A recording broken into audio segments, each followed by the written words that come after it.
Feel the cool evening breeze against your face. As we stand at the base of this magnificent structure, the air is clean and crisp, carrying scents that speak of the eternal cycle of seasons.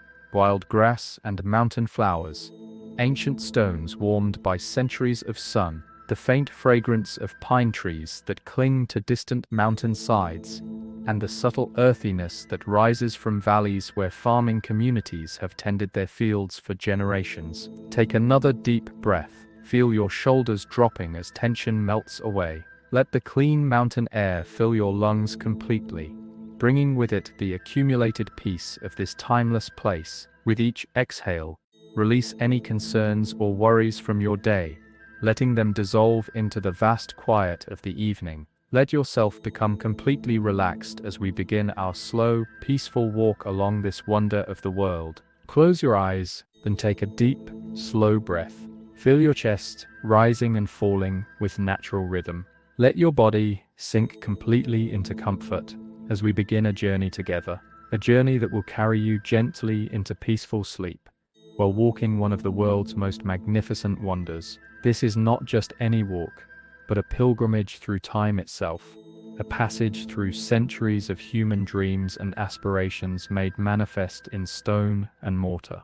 The golden hour has arrived in northern China, that magical time when day begins its gentle surrender to night. The sun hangs low on the western horizon, a glowing orb that seems larger and more benevolent than at any other time of day. Its light paints the sky in soft, graduated shades of amber and rose, coral and gold, each hue blending seamlessly into the next like watercolors on wet silk. These are the colors that have inspired Chinese artists for millennia, the same gentle tones that graced the evening sky when the first stones of this Great Wall were laid centuries ago.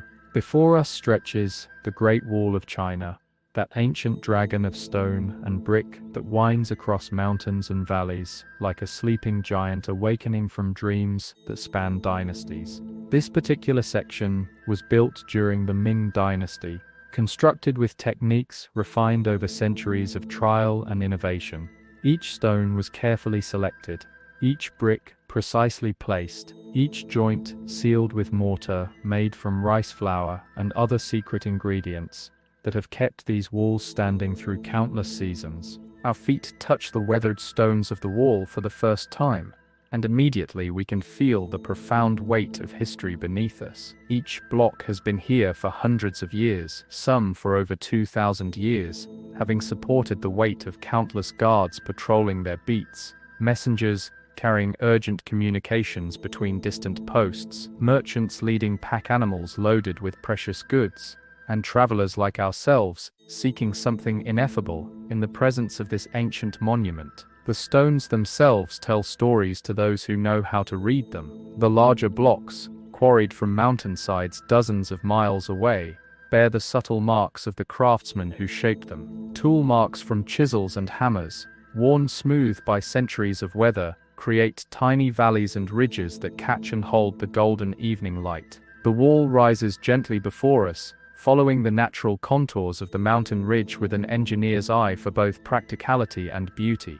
The ancient builders understood that the most enduring structures work with nature rather than against it, and so they designed the wall to flow like water across the landscape, rising and falling with the mountain peaks and valleys. On our right, the land falls away into a valley dotted with small villages whose existence has been intimately connected to the wall for centuries. Their rooftops catch the last golden rays of sunlight, creating a patchwork of warm colors against the deepening shadows of the valley floor. Thin wisps of smoke rise from cooking fires, creating delicate gray ribbons against the darkening sky. As we walk slowly forward, imagine the wall stretching endlessly before us, its serpentine form disappearing into distant haze and reappearing on far ridges like a great stone river flowing across the landscape. The builders used a sophisticated mixture of brick, stone, and that remarkable mortar made from rice flour, a technique that created walls strong enough to withstand the test of time while flexible enough to survive earthquakes and extreme temperature variations. Feel your breathing slow and deepen as we continue our leisurely pace. There's no hurry here, no schedule to maintain, no deadline to meet. Time moves differently on the Great Wall, where centuries feel like moments and moments can feel eternal. As we walk, let your mind drift to the men who built this section of the wall.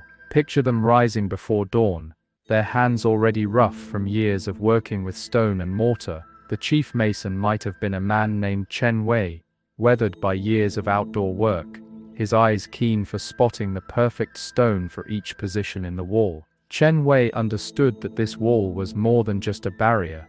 It was a statement written in stone across the landscape. Our footsteps echo softly against the ancient stones, creating a gentle percussion that harmonizes with the evening breeze and the distant sound of wind through the mountains. The wall here is wide enough for 5 horses to walk side by side, a testament to the ambitious vision of its builders who understood that this structure needed to serve not just as a barrier. The parapet on our right provides a perfect frame for viewing the valley below, where the first lights are beginning to twinkle in distant farmhouses, like earthbound stars reflecting the celestial display that will soon appear overhead. These lights represent families gathering for evening meals, children completing their daily lessons, elders sharing stories that have been passed down through generations. Let your shoulders relax completely as we continue walking, feeling any remaining tension melting away with each slow, measured step. The wall curves gently ahead of us, following the spine of the mountain ridge like a great stone serpent whose body moves in perfect harmony with the landscape it traverses. In the growing dusk, we can make out the silhouette of a watchtower ahead, its distinctive profile dark against the deepening sky. These towers were built every few hundred meters along the wall, serving as communication points where guards could signal with smoke during the day and fires at night. The tower we're approaching has stood here for over 600 years, its brick walls darkened by weather and time but still solid, still functional.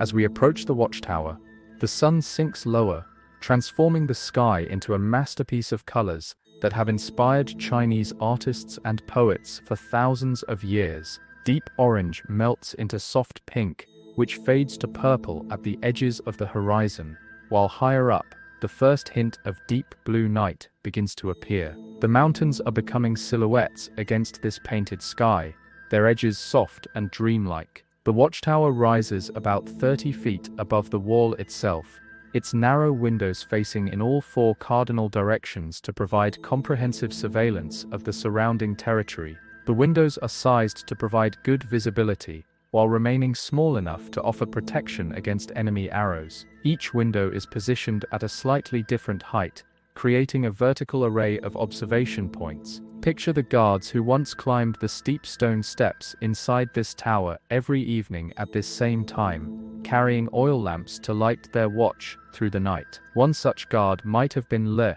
Weiwei, a young man from a farming village 200 miles to the south. Le Weiwei would have been nervous during his first months on the wall, jumping at every sound in the darkness, but over time, he came to know every stone of his assigned section, every shadow that the moonlight created, every sound that belonged to the normal rhythms of night on the mountains. As we reach the base of the tower, we pause to rest against its warm stones, feeling the heat that has accumulated during the long day of sunlight. The wall stretches. Let your breathing become even slower and deeper as you lean against the tower wall. Feel the warmth that the stones have absorbed during the day radiating against your back, providing gentle comfort as the evening air grows cooler. This warmth will fade gradually as the night progresses, but for now it offers the same comfort that it provided to countless guards and travelers throughout the centuries. From this vantage point, you can see for miles in every direction. To the north, the land stretches toward Mongolia, a vast expanse of grassland and desert where nomadic tribes once roamed. To the south, terraced farmland steps down the mountainsides like giant stairs, each level carefully carved from the hillsides by generations of patient farmers. Li Wei would have known these views intimately after months of service. During his long watches, he memorized every valley, every distant peak, every pattern of shadows that the moonlight created across the landscape. He could spot the movement of a single horseman from miles away, distinguishing between a lone traveler and the advance scout of a larger group. The construction of the terraced farmland required the same kind of patient, multi-generational effort that built the wall itself. Families would work for decades to clear, level, and wall a single terrace, then spend years building up soil fertility before the terrace could produce meaningful crops. This knowledge was passed down through families like precious heirloom, each generation adding their own innovations to techniques developed over centuries.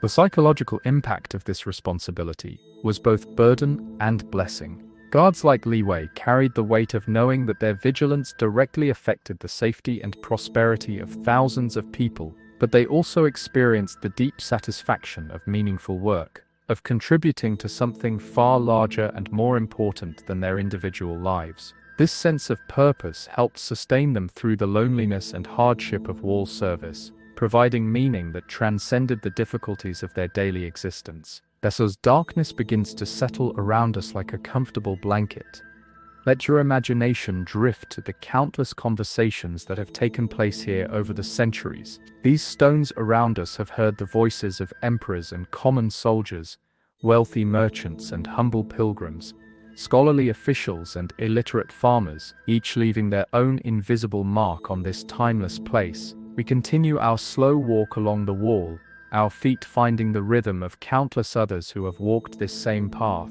The stone blocks beneath us are worn smooth in places by the passage of millions of footsteps, guards making their rounds, messengers carrying urgent communications, merchants leading pack trains, pilgrims seeking spiritual enlightenment.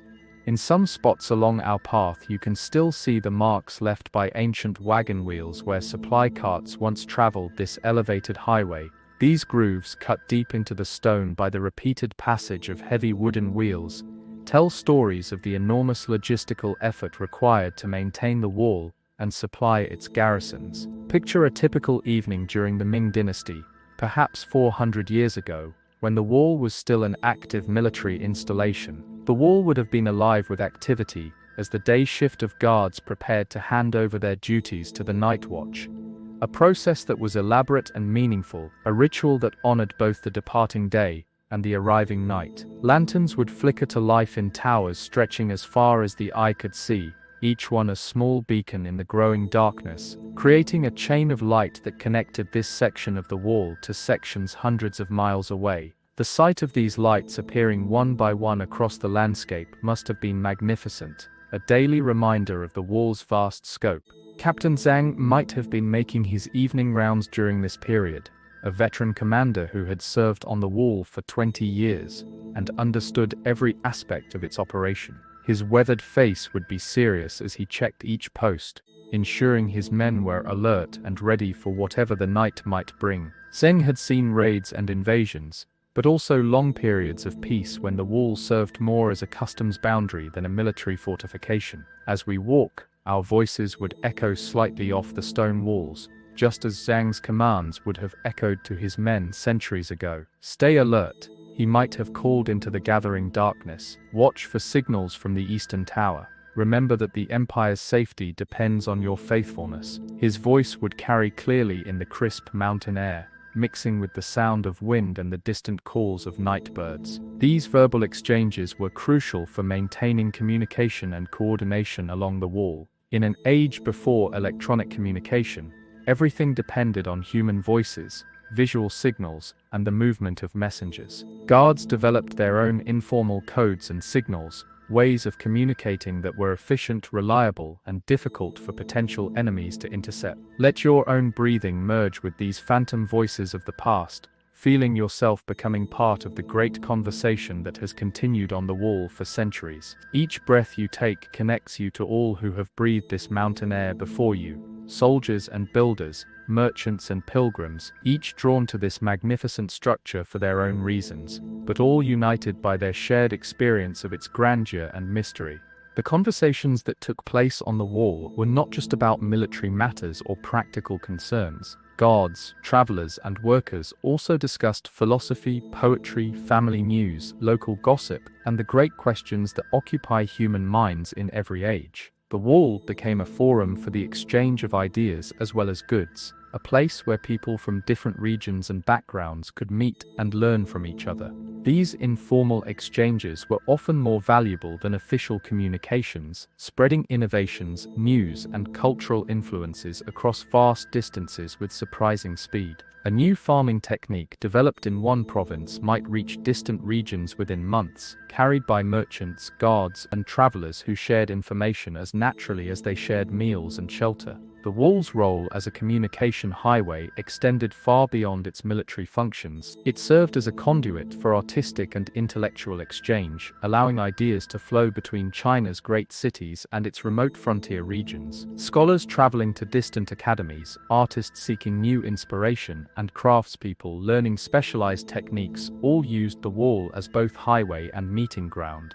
This cultural exchange enriched Chinese civilization in ways that are still visible today. Regional variations in art, architecture, literature, and philosophy often reflect influences that traveled along the wall, creating the complex tapestry of Chinese culture that emerged from centuries of internal communication and exchange. Our peaceful walk continues as the last light fades from the western sky, leaving behind a canvas of deep purple studded with the first bright stars. The air grows cooler, but not uncomfortable, carrying scents that speak of the changing season and the eternal cycle of growth and rest that governs all life in these mountains. The wall beneath our feet continues its gentle undulation across the mountain landscape, each step taking us further into tranquility and deeper into the accumulated peace of this ancient place. The stones seem to glow softly with absorbed starlight, creating a pathway that feels almost magical in its serene beauty.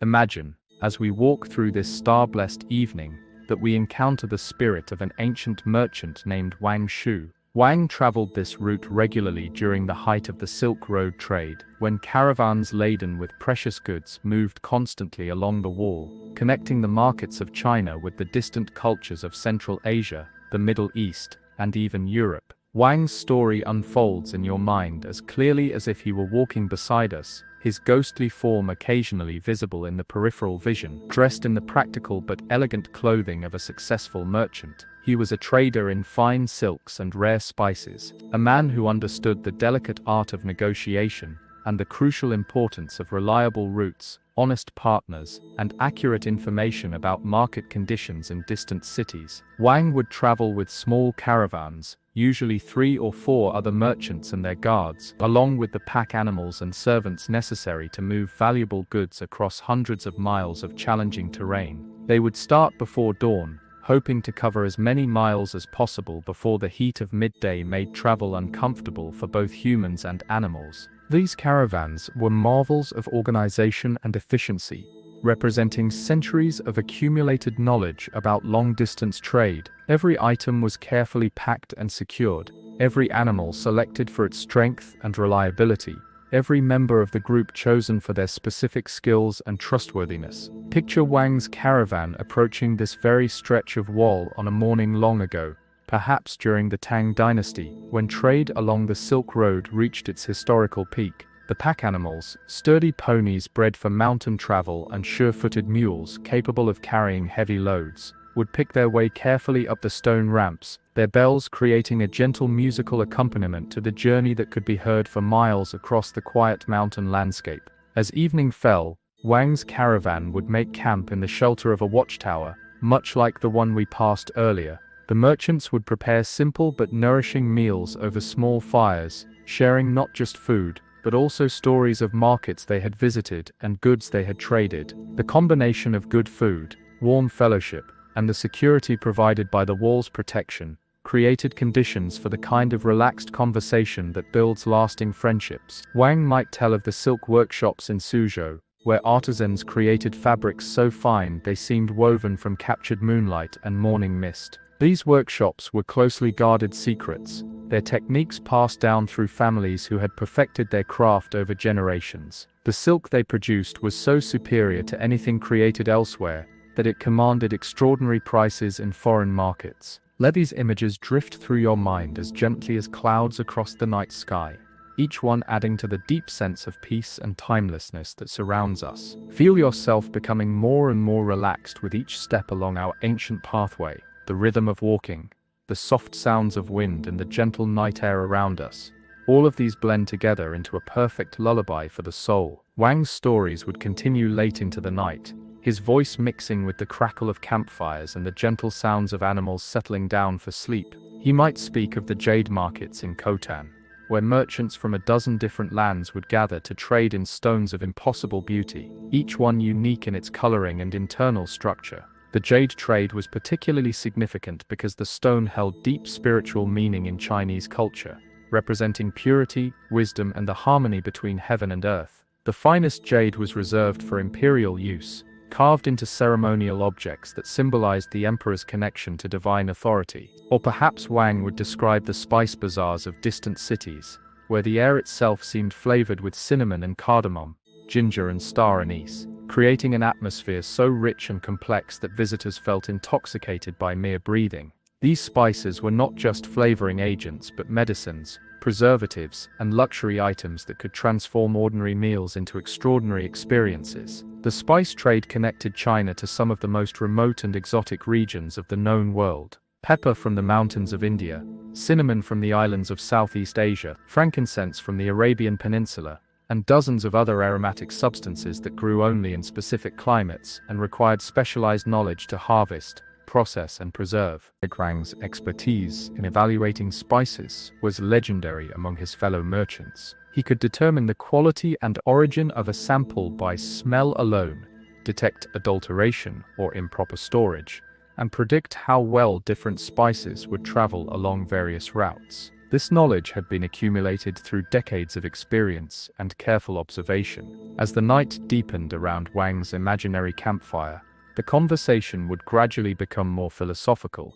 touching on the larger questions that occupy thoughtful people in every age. What was the purpose of trade? How did commerce between distant cultures benefit humanity? What responsibilities did merchants have to the communities they served? The Silk Road represented one of humanity's great achievements in international cooperation, creating connections between civilizations that had previously existed in isolation. Through the patient efforts of merchants like Wang, ideas as well as goods traveled between East and West, contributing to advances in science, art, philosophy, and technology that benefited all participating cultures. Wang understood that his small caravan was part of this larger historical process, contributing to the gradual development of a more connected and prosperous world. This sense of participating in something historically significant gave meaning and dignity to work that might otherwise have seemed merely commercial, transforming routine business activities into contributions to human progress and understanding. Our footsteps continue their gentle rhythm as we walk deeper into the peaceful evening, each step connecting us more intimately with the countless generations who have walked this path before us. The wall stretches ahead of us into the star-filled darkness, each section telling its own story of human ambition, engineering genius, and the eternal desire to create something beautiful and enduring. Let your mind drift now to the master builders who created this marvel, their skills passed down through generations of craftsmen who understood that their work would be judged not just by their contemporaries but by centuries of future observers. These were not just laborers but artists, engineers, and visionaries who approached their work with the kind of dedication usually reserved for sacred activities. Master Liu might have been the chief architect for this section of the wall, a man whose knowledge of construction techniques was matched by his understanding of landscape, weather patterns, defensive strategy, and the subtle aesthetic principles that make some structures timelessly beautiful while others fade into historical obscurity. Master Liu would arrive at the construction site before dawn, while the stars were still visible in the lightening sky, and the mountain air carried the crisp freshness that comes only in the hour before sunrise.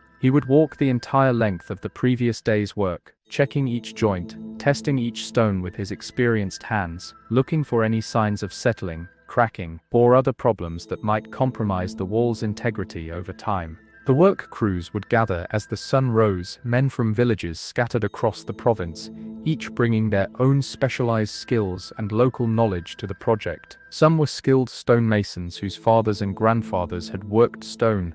Others were farmers fulfilling their yearly service to the empire. Still others were specialists in particular aspects of construction. Liu treated them all with respect, understanding that the Great Wall could only be built through the combined efforts of many hands working in harmony toward a common goal. He had learned early in his career that the best results came not from driving workers through fear and intimidation, but from helping them understand the importance of their work. Picture the organized activity of a wall construction site in its full operation. Teams of workers would be cutting stones to precise measurements, their chisels ringing against rock in rhythms that had been perfected over generations. Others would be mixing mortar in large wooden troughs, adding water slowly to achieve exactly the right consistency for the day's weather conditions. Still other teams would be hauling materials up the mountainside using ingenious systems of ramps, pulleys, and levers that allowed relatively small groups of men to move stones weighing several tons. The coordination required was extraordinary, with multiple teams working simultaneously on different aspects of the construction,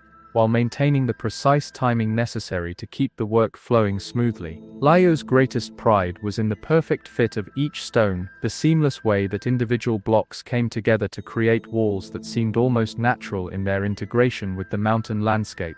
He would personally oversee the placement of key blocks, cornerstones, capstones, and the specially shaped pieces that bridged changes in elevation or direction. This knowledge of stone behavior had been passed down to him from his father, who had learned from his father before him, creating a chain of accumulated wisdom that stretched back through generations of builders. Each generation added their own discoveries and innovations to this inherited knowledge, gradually refining techniques that had started as crude trial and error. Liu understood that stone was not just an inert material but a living substance that expanded and contracted with temperature changes, absorbed and released moisture, and responded to stress in complex ways that varied, depending on the type of rock, the direction of natural grain, and the way pieces were cut and shaped. The mortar that held the stones together was equally complex, requiring precise mixtures of lime, sand, and organic additives that varied according to local conditions. The rice flour that gave Chinese mortar its distinctive properties had to be prepared exactly right. Too much and the mixture became sticky and difficult to work. Too little, and it lacked the binding strength necessary for long-term durability. As we continue our leisurely walk, imagine Master Liu walking this same path centuries ago, checking on newly completed sections with the same careful attention he gave to active construction sites. The setting sun would have painted Liu's wall in the same golden light we see now, transforming functional construction into something approaching art. Liu's satisfaction came not just from professional accomplishment but from participation in something historically significant. He understood that he was contributing to a project that would outlast his own life by centuries, that would protect and inspire future generations, and that would stand as testimony to what human beings could accomplish when they worked together toward common goals. Let Liu's dedication to craftsmanship inspire your own journey toward peaceful sleep. Just as he laid each stone with care and precision, building something designed to endure for centuries, let each breath you take build toward deeper relaxation. Each moment of our journey together adding another layer of tranquility to your inner landscape. The wall's construction required not just individual expertise but also unprecedented coordination between different crafts, regions, and levels of society. This coordination was achieved through a combination of formal bureaucratic structures and informal networks of personal relationships that developed over years of working together. The legacy of builders like Master Liu extends far beyond the physical structure they created. Their approach to work, patient, careful, dedicated to excellence, mindful of future consequences, represents values that have enriched human civilization in countless ways. The wall stands not just as a monument to their technical skill but as an inspiration to approach all meaningful work with the same combination of practical competence and visionary dedication. The night is fully upon us now, as we continue our gentle walk along the wall. Surrounded by a darkness so complete that it seems to wrap around us like a protective cloak. Above us, the stars shine with remarkable clarity in the clean mountain air, unpolluted by artificial lights. The Milky Way stretches across the heavens, like a celestial river, the same stars that have guided travelers along this route for thousands of years. Our path curves around a natural promontory, offering us a spectacular view of the valley below, where the darkness is punctuated by scattered points of light. These lights twinkle like earthbound stars.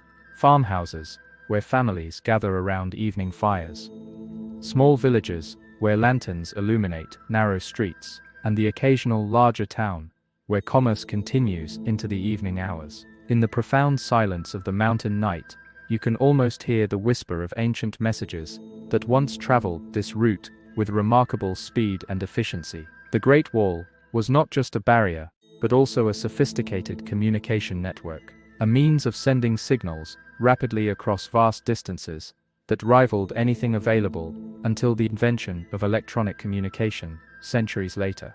During times of danger, smoke signals during the day and fire signals at night could carry warnings from tower to tower faster than any horseman could travel, alerting distant garrisons to threats, while there was still time to organize effective responses. This communication system was so effective that messages could travel hundreds of miles in a matter of hours. Picture the signal master Chen Lu, a man whose entire world revolved around the intricate language of smoke and flame that connected this section of the wall to the greater imperial communication network. Chen Lu knew dozens of different signal patterns, each one conveying specific information about the size and nature of approaching threats, weather conditions, the arrival of important messengers, or administrative communications. The responsibility of accurate communication weighed heavily on men like Chen Lu,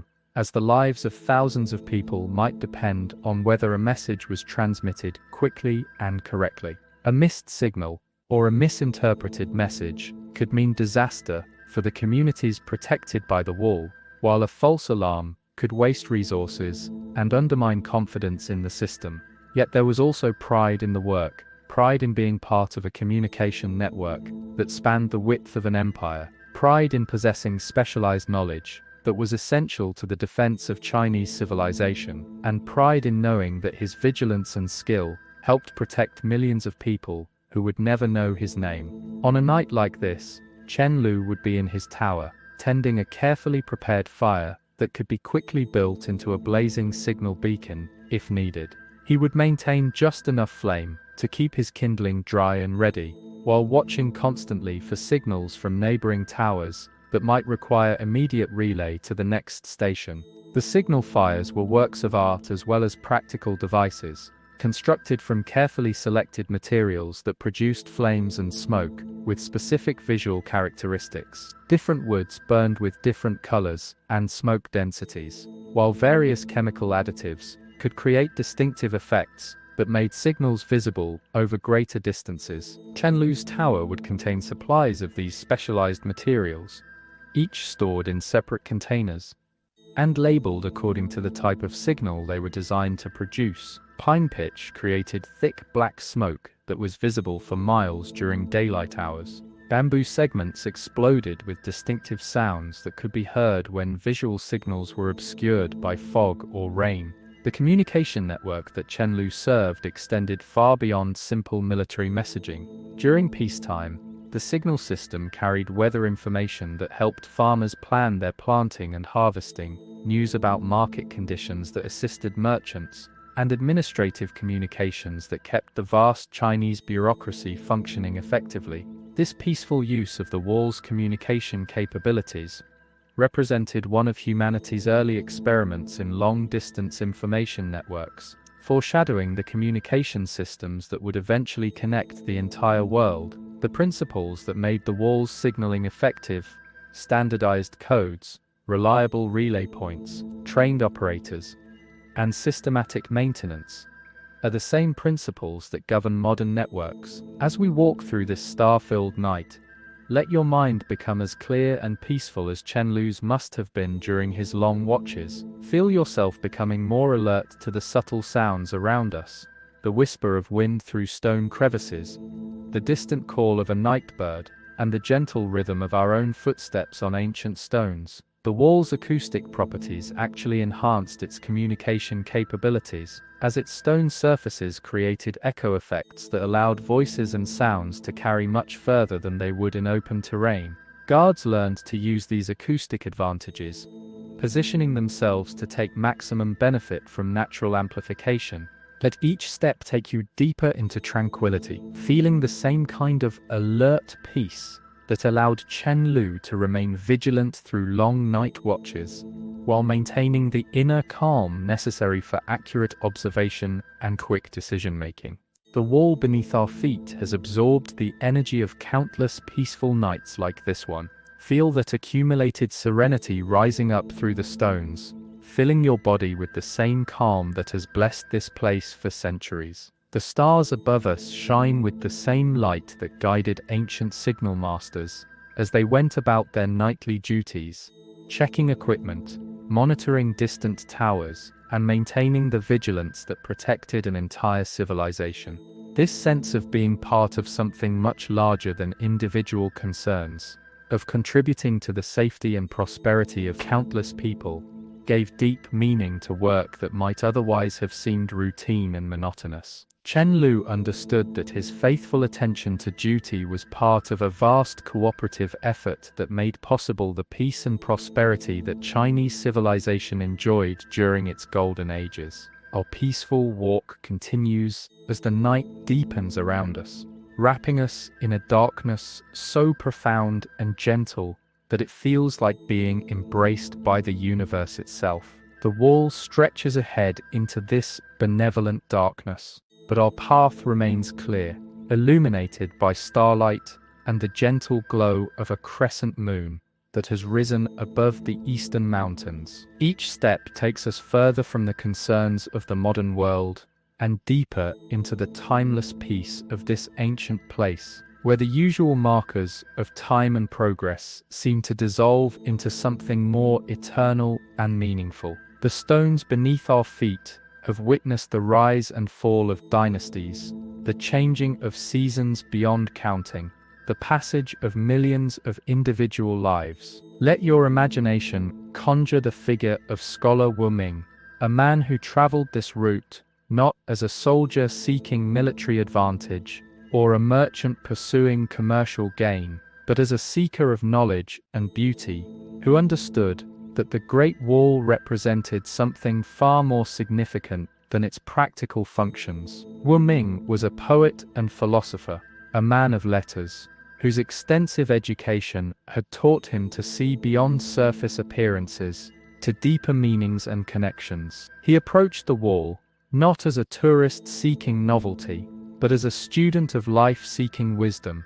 understanding that places of great age and significance contain lessons that cannot be learned from books. Wu Ming would have walked this path much as we do now, slowly and contemplatively, stopping frequently to admire views and to make notes in his travel journal about the thoughts and insights that arose from his encounter with this magnificent structure. His writing materials were works of art in themselves, and carved inkstone, inherited from his grandfather, water containers made from the finest jade, brushes crafted from rare animal hairs, and bamboo grown in sacred groves. Picture Wu Ming, pausing at this very spot, perhaps on a night much like this one, drawn by the same sense of peace and timelessness that we're experiencing. He would set down his traveling pack with the careful reverence of someone who understood that everything he carried was precious, removing his writing materials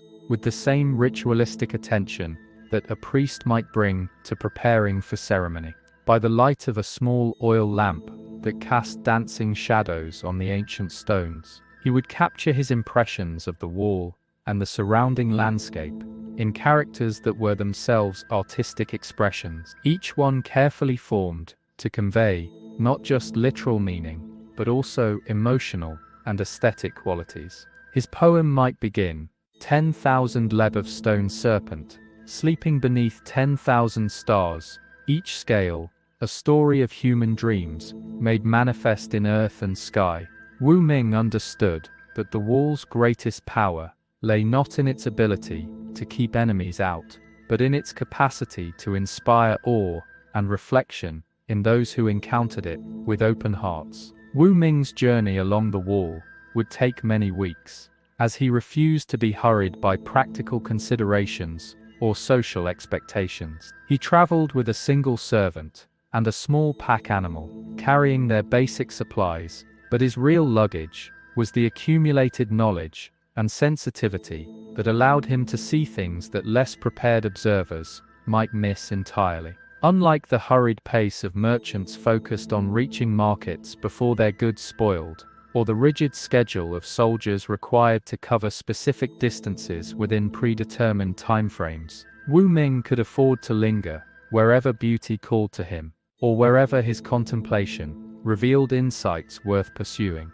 He might spend an entire day at a single watchtower, sketching its proportions, and studying how the builders had adapted the structure to the natural contours of the mountain, noting the way morning light fell across particular surfaces, and how evening shadows transformed familiar forms into abstract sculptures. Wu Ming appreciated not just the wall's obvious grandeur, but also its subtle details. The way individual stones had been shaped to fit together with mathematical precision, the sophisticated understanding of structural engineering that allowed massive walls to flex with temperature changes without cracking, and the aesthetic sensibility that created beauty as well as functionality. His travel journal contained detailed drawings alongside his written observations, creating a record that captured both the wall's physical reality and its emotional impact. These drawings were not mere documentation, but artistic interpretations that revealed Wu Ming's unique perspective and helped future readers understand not just what the wall looked like, but what it felt like to encounter. We continue our own contemplative journey through the star-blessed night. Let Wu Ming's spirit of peaceful observation guide your thoughts and awareness. Like him, we're not hurrying toward any particular destination or trying to accomplish specific objectives. Our goal is simply to be present in this moment, to appreciate the timeless beauty of this ancient place. Wu Ming believed that true understanding came not from rushing through experiences in order to accumulate them like possessions, but from allowing them to unfold naturally at their own pace, revealing layers of meaning and significance that only became apparent to those willing to invest the time and attention necessary for genuine appreciation. He would often sit in meditation on the wall, opening his mind to the whispers of history that seemed to emanate from the very stones, allowing himself to become receptive to insights that arose not from intellectual analysis, but from the deeper wisdom that emerges when consciousness becomes still and attentive. These meditative sessions might last for hours, during which Wu Ming would experience a profound sense of connection, not just to the wall and its builders, but to the entire stream of human consciousness that had flowed through this place over centuries. He understood that places of great significance become repositories of accumulated wisdom. Feel yourself adopting this same peaceful attitude as we continue our gentle walk through the mountain night. Let your breathing slow and deepen naturally, without any effort or forcing, allowing the rhythm of our footsteps and the gentle sounds around us to create a natural meditation that requires no technique or special knowledge. Allow your thoughts to drift like clouds across the night sky, present for a moment, then dissolving into the vast quiet of the evening. Feel yourself becoming more and more relaxed with each step, more and more open to the peace that flows through this place, like an invisible river of tranquility that has blessed travelers and seekers for over 1,000 years. Wu Ming's writings about his wall journey became classics of Chinese travel literature, not because they contained startling new information about the structure itself, but because they captured something essential about the experience of encountering places that transcend ordinary reality and connect us to larger truths about existence, impermanence, and the enduring power of human creativity. His work inspired subsequent generations of scholars, poets, and spiritual seekers to approach the wall not merely as a historical artifact, but as a living teacher whose lessons could only be learned through patient presence and contemplative attention. This tradition of thoughtful engagement with significant places continues to enrich human understanding and help people find meaning and perspective in an often chaotic and confusing world. As our journey continues through the peaceful night, the wall leads us past what was once a bustling way station, a place where the ancient highway widened to accommodate the needs of travelers who required rest, supplies, and human companionship after long stretches of solitary travel through the mountains. Though no physical trace of the market remains visible in the darkness, you can almost see the ghostly outline of structures that once served pilgrims, merchants, soldiers, and adventurers from across the known world. Picture this place as it might have been centuries ago, alive with the gentle activity of evening commerce that created a temporary community every night as caravans converged from different directions. The market would have been illuminated by dozens of paper lanterns and oil lamps, creating pools of warm light against the darkness while casting dancing shadows that made even routine commercial activities seem magical and mysterious. Merchants would set up small stalls in the shelter of the wall, taking advantage of the protection from wind and weather. Madame Zhou might have been the proprietor of the most popular tea stall, a woman in her 40s whose practical wisdom and genuine kindness had earned her a reputation that extended hundreds of miles along the trade routes. She understood that her position near the wall made her an important link in the great chain of commerce that connected distant cities. Her tea was famous throughout the region for its warming and restorative properties, a carefully guarded blend of mountain herbs that could restore energy to the weariest traveler while calming anxiety and promoting the kind of restful sleep that was essential for those facing more days of difficult travel. Picture Madame Zhou's stall in your imagination. A simple but ingenious wooden structure with a curved roof designed to shed rain and snow while providing maximum protection from mountain winds. Paper lanterns of various sizes and colors cast warm circles of light that created an atmosphere of intimacy and welcome, while cushions arranged around low tables allowed travelers to rest their weary bodies. The air around her stall would be fragrant with the scents of jasmine tea and other mountain herbs, steamed dumplings filled with vegetables and meat from local farms, and the subtle incense that she burned continuously to honor the kitchen gods who protected her business and ensured that her food brought nourishment and satisfaction to all who partook of it. Travelers from many lands would gather at Madame Zhou's stall on any given evening, creating a fascinating tapestry of human diversity that reflected the wall's role as an international highway. There might be merchants from the Silk Roads carrying precious fabrics and rare spices, Buddhist pilgrims heading to distant temples and sacred mountains, Confucian scholars pursuing their studies at remote academies, local farmers taking their produce to market in distant cities, and soldiers or government officials traveling on imperial business. Each group would bring their own stories, their own accents and customs, their own perspectives on the events and conditions that shaped life along the trade routes. Madame Zhou had learned phrases in a dozen different languages over the years, just enough to welcome travelers and conduct business, but also enough to make anyone feel at home regardless of their background or destination. She took special pride in her ability to assess what each traveler needed most, whether it was a particular type of tea to address specific health concerns, a recommendation about road conditions ahead, advice about which local officials could be trusted, or simply a sympathetic ear for someone who had been traveling alone for too long and needed human conversation to maintain their mental equilibrium. Madame Zhou's customers represented every level of Chinese society, and many foreign cultures as well. Wealthy merchants in fine silk robes would sit at the same tables as humble farmers wearing simple cotton clothing, sharing tea and conversation with the easy familiarity that the road creates among travelers regardless of their social status in ordinary life. Foreign traders brought exotic goods and fascinating stories from lands so distant they seemed almost mythical to people who had never traveled beyond China's borders. They might describe the great cities of Central Asia, with their towering minarets and colorful bazaars, the desert oases, where caravans stop to water their camels and trade for supplies, or the mountain passes where different cultures met and mingled in temporary communities, built around commercial exchange. These international connections made Madame Zhou's stall a hub of information, as well as commerce. News, rumors, and valuable intelligence traveled along the trade routes as quickly as goods, and experienced travelers knew that places like her tea stall were reliable sources of current information about everything from political developments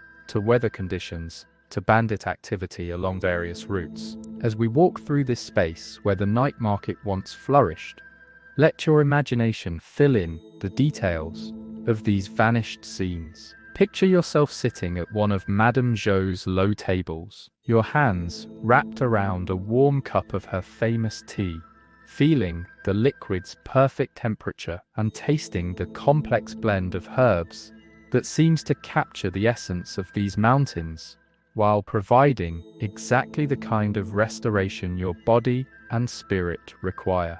The tea would be served in small porcelain cups that were works of art in themselves, decorated with subtle patterns that pleased the eye, while enhancing the drinking experience. The warmth of the cup would spread through your hands and up your arms, creating a sensation of comfort and security that was especially precious to travelers who spent most of their time exposed to the elements and the uncertainties of long-distance travel. Other travelers at nearby tables might be sharing stories of their journeys, their voices creating a gentle background of human communication that was itself a form of music. A merchant from the West might describe the great cities beyond the desert, with their incredible architecture and sophisticated manufacturing, while a pilgrim might speak softly of sacred mountains and ancient temples, where wisdom traditions had been preserved for centuries. These conversations would gradually become more philosophical as the evening deepened, and the tea worked its calming magic on minds that had been focused on practical travel concerns throughout the day. People would begin to discuss larger questions about the meaning of their journeys, the nature of the places they had visited, and the insights they had gained from encountering different ways of life.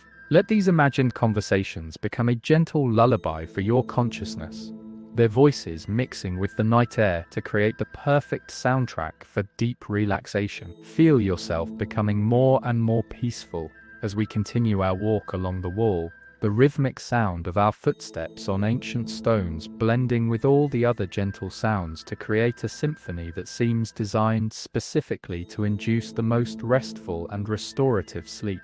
The night market's greatest gift was not the goods and services it provided, but the sense of human community it created in places that might otherwise feel lonely and isolated. Travelers who had been alone with their thoughts for days or weeks could suddenly find themselves part of a temporary but genuine community, where their experiences were valued and their need for companionship was understood and met.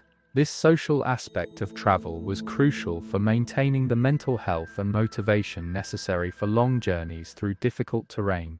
The opportunity to share experiences, receive encouragement, and gain perspective on their own travels helped people continue their journeys with renewed energy and optimism, knowing that they were part of a larger human enterprise that connected distant places and different cultures in webs of mutual benefit and understanding. Deep in the night now, our walk along the Great Wall takes on an almost ethereal quality that transcends the ordinary boundaries between the physical and spiritual worlds. The moonlight transforms familiar stones into silvery sculptures that seem to pulse with their own inner light, while shadows dance gently in the spaces between the merlons, like living things celebrating the peace and beauty of this sacred hour.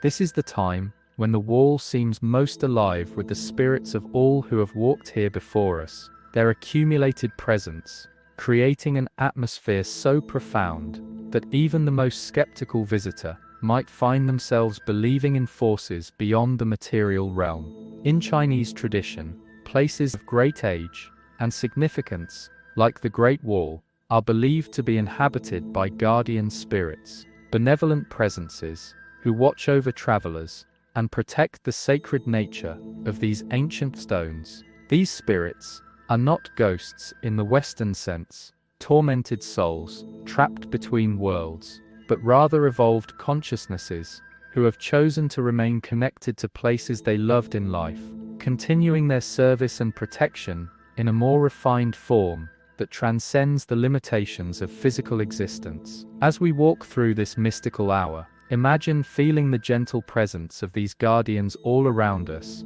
their wisdom accumulated over centuries of watching and waiting, their compassion deepened by their understanding of the human struggles and aspirations that have played out on these stones throughout the ages. One such spirit might be General Chen, a commander who served on this section of the wall during the Yuan dynasty, a time when the wall served not just military purposes, but also as a symbol of cultural continuity during a period of foreign rule. In life, General Chen was known for his fairness and wisdom, a leader who protected not through harshness or intimidation, but through understanding, preparedness, and the kind of moral authority that inspired voluntary cooperation rather than grudging obedience. General Chen's ghostly rounds would take him from tower to tower along his assigned section of the wall, just as they did when he was alive. But now his purpose has evolved from checking for military threats to ensuring that the wall remains a place of peace and spiritual refreshment. He might pause to observe night-blooming flowers that grow in cracks between the stones, their delicate beauty representing the triumph of life over the hardness of mere stone, or to listen to the songs of nightbirds that have made their homes in the ancient watchtowers. These small observations bring General Chen great joy, as they represent the transformation of a structure built for war into something that supports and nurtures life in all its forms. The wall that once divided has become something that unites, uniting past and present, human aspiration and natural beauty, the practical and the spiritual dimensions of existence. As we continue our gentle walk, feel General Chen's protective presence accompanying us like a benevolent shadow. His spirit ensures that our journey remains peaceful and safe, that we can walk these ancient paths without fear or worry, completely free to sink deeper and deeper into the meditative rhythm of our steps and the accumulated tranquility of this sacred place. One such spirit might be General Chen, a commander who served on this section of the wall during the Yuan dynasty, a time when the wall served not just military purposes, but also as a symbol of cultural continuity during a period of foreign rule. In life, General Chen was known for his fairness and wisdom, a leader who protected not through harshness or intimidation, but through understanding, preparedness, and the kind of moral authority that inspired voluntary cooperation rather than grudging obedience. General Chen's ghostly rounds would take him from tower to tower along his assigned section of the wall, just as they did when he was alive. But now his purpose has evolved from checking for military threats to ensuring that the wall remains a place of peace and spiritual refreshment. He might pause to observe night-blooming flowers that grow in cracks between the stones, their delicate beauty representing the triumph of life over the hardness of mere stone, or to listen to the songs of nightbirds that have made their homes in the ancient watchtowers. These small observations bring General Chen great joy, as they represent the transformation of a structure built for war into something that supports and nurtures life in all its forms. The wall that once divided has become something that unites, uniting past and present, human aspiration and natural beauty, the practical and the spiritual dimensions of existence. As we continue our gentle walk, feel General Chen's protective presence accompanying us like a benevolent shadow. His spirit ensures that our journey remains peaceful and safe, that we can walk these ancient paths without fear or worry, completely free to sink deeper and deeper into the meditative rhythm of our steps and the accumulated tranquility of this sacred place. Under his benevolent watch, we are free to release any lingering concerns or anxieties that might have followed us from the outside world. General Chen, has seen the rise and fall of dynasties, the changing of political systems, the coming and going of countless individual dramas that seemed monumentally important to those experiencing them, but that proved to be temporary fluctuations in the larger flow of history. His perspective, gained through centuries of observation, helps us understand that our own temporary concerns are also part of this larger flow, deserving of attention and care, but not of the kind of anxious worry that prevents us from appreciating the deeper peace that is always available to those who know how to access it. Other guardian spirits walk with us as well, each one contributing their own particular gifts and blessings to the atmosphere of protection and peace that surrounds our journey. There's the spirit of Master Li, the engineer, who designed this section of the wall with such skill and foresight that it has survived centuries of weather, earthquakes, and human conflict, while maintaining its structural integrity and aesthetic beauty. Master Li's presence can be felt in the perfect proportions of each watchtower. In the elegant way the wall follows the natural contours of the mountains, without compromising its defensive effectiveness, and in the countless small details that reveal the work of someone who understood that true craftsmanship requires attention to both functional and aesthetic considerations. His spirit takes pride in seeing his work still standing after so many centuries, still serving its essential purpose of inspiring awe and wonder in all who encounter it. Master Li's ghostly form might be seen examining joints and connections with the same careful attention he gave to the work during his lifetime. But now his inspection is motivated by artistic satisfaction rather than practical concern. The spirit of Madame Chen also watches over travelers on this section of the wall. In life, she was a healer who lived in a village below the wall, using her knowledge of mountain herbs and traditional medical practices to treat soldiers and civilians alike, never refusing help to anyone, regardless of their ability to pay or their political affiliations. Her compassionate nature and healing skills made her beloved throughout the region, and after her death, local people began to report that travelers on the wall experienced unusually good health and peaceful rest when passing through the area she had served. Her spirit continues this healing work in a more subtle form, blessing all who pass here with good health, peaceful rest, and protection from the physical and psychological ailments that can afflict travelers. Madame Chen's presence might be felt as a gentle warmth that seems to emanate from the stones themselves, or as a subtle fragrance of healing herbs that appears on the night breeze without any visible source. Her blessing is particularly strong for those who approach the wall with sincere hearts and peaceful intentions, seeking not conquest or exploitation, but understanding and spiritual refreshment. Let these benevolent spirits guide you toward ever deeper relaxation as we continue our peaceful journey through the star-blessed night. Feel their accumulated wisdom and compassion flowing into your consciousness with each breath you take, their centuries of watching and waiting having distilled into pure essence of peace that they freely share with all who are receptive to their gifts. They have watched over countless sleepers throughout the centuries, providing the same protective care to emperors and peasants, scholars and soldiers, merchants and pilgrims, each one equally precious in their sight. They watch over you now with the same loving attention, ensuring that your journey towards sleep will be smooth and untroubled, your dreams meaningful and restorative, your awakening refreshed and renewed. Under the protection of these guardian spirits, you can release completely any need to maintain vigilance or control. They have assumed responsibility for your safety and well-being, allowing you to surrender fully to the natural process of relaxation and sleep that your body and mind are already beginning to embrace. Their presence transforms this ancient pathway into something more than a mere tourist attraction or historical monument. It becomes a sacred space where the boundaries between past and present, human and divine, material and spiritual, become permeable, allowing for experiences of peace and understanding that transcend ordinary consciousness and connect us to deeper truths about existence and our place in the larger cosmic order. Feel yourself becoming part of this sacred community that includes not just the living, but also the wise and compassionate spirits who have chosen to remain connected to this place because of their love for its peace and beauty.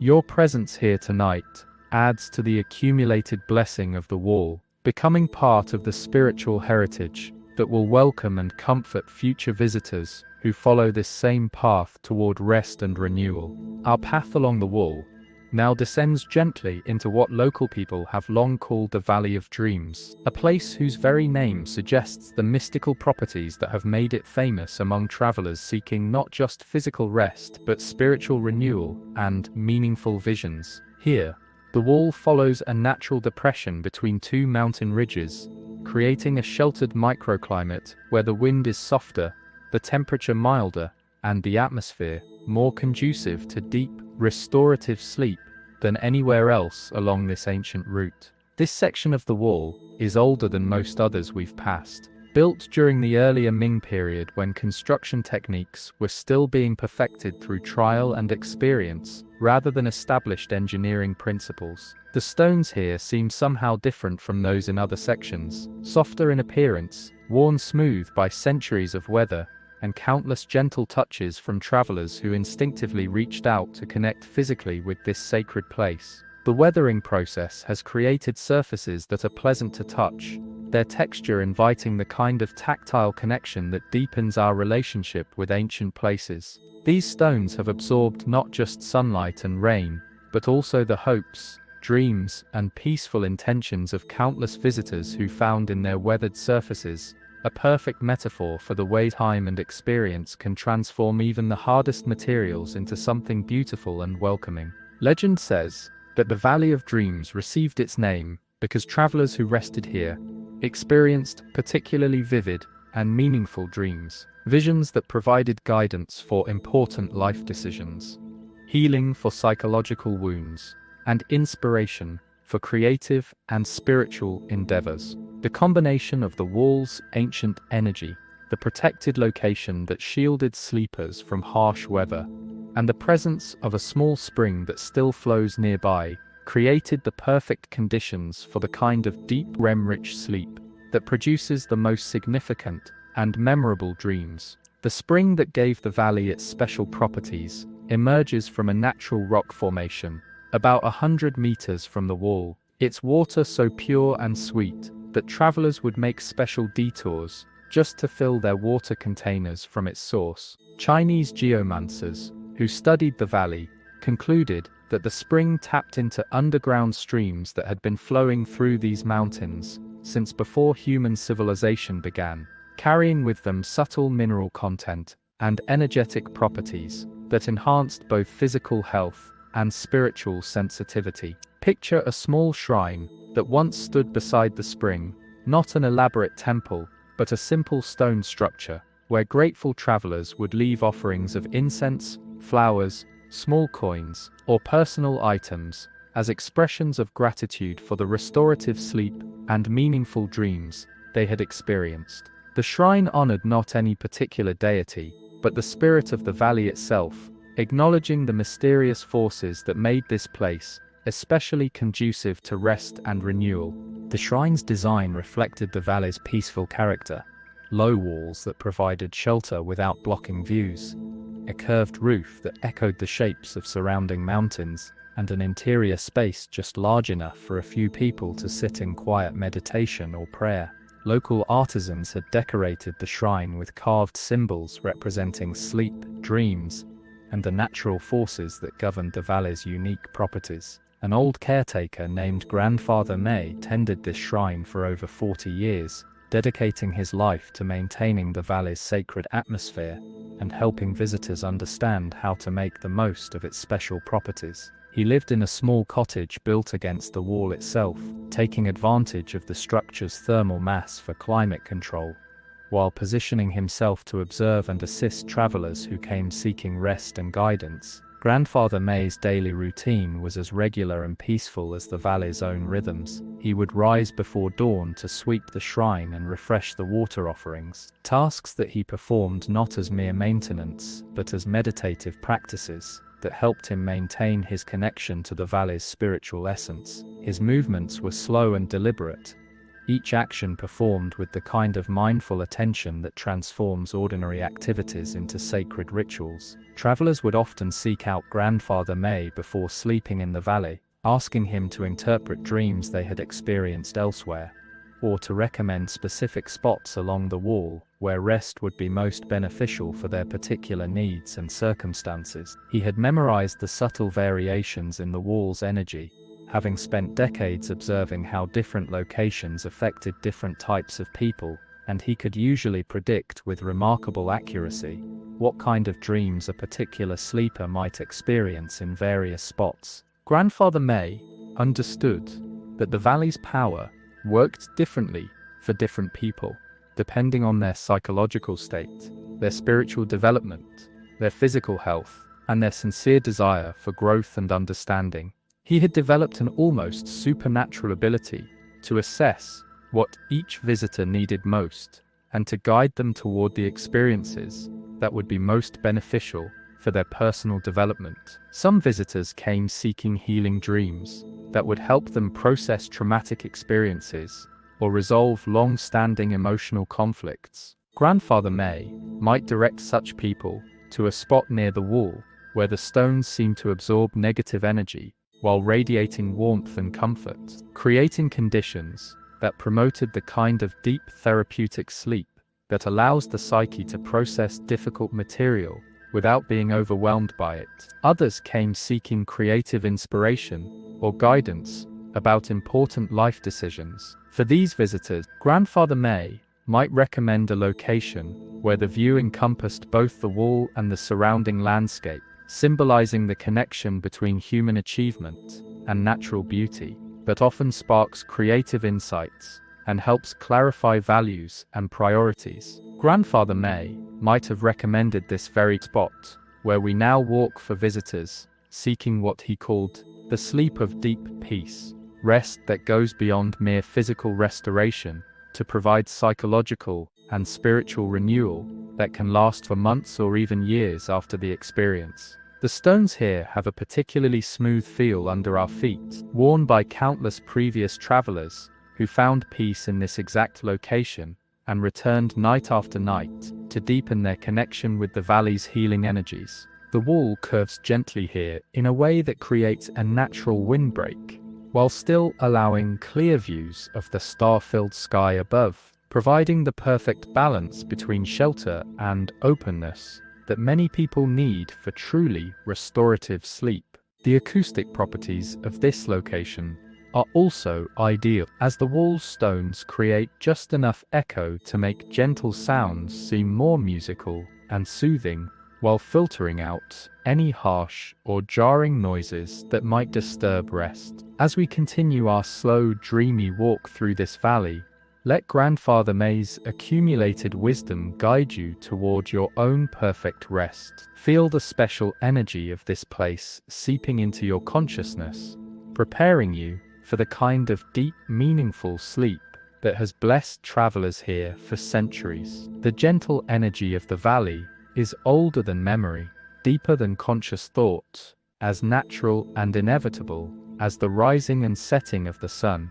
This energy works not through any supernatural mechanism, but through the simple power of place, the way certain locations, through a combination of natural beauty, historical significance, and accumulated peaceful intention, become repositories of tranquility that can be accessed by anyone who approaches them with an open heart and a willingness to receive their gifts. The Valley of Dreams is working its ancient magic on you now, just as it has worked on countless travelers before you. With each step, you feel yourself becoming more and more relaxed, more and more ready for the kind of peaceful rest that transforms ordinary sleep into something sacred and renewing. Your breathing naturally slows and deepens as your body responds to the valley's peaceful vibrations, while your mind releases its grip on the concerns and activities that normally occupy your attention. The dreams that come to those who sleep in this valley are said to be unusually clear, meaningful, and memorable, often providing insights and guidance that prove valuable long after the dreamer has returned to ordinary life. These dreams don't come through any magical process, but arise naturally from the deep, uninterrupted sleep that the valley's peaceful atmosphere promotes, allowing the mind's natural wisdom and creativity to express themselves without the interference of stress, anxiety, or physical discomfort. Feel yourself joining the long tradition of peaceful sleepers who have found renewal in this sacred place. Their accumulated rest and contentment have become part of the valley's atmosphere, available to anyone who approaches with the same sincere desire for peace and understanding that motivated the original dreamers. The Valley of Dreams holds you now in its timeless embrace,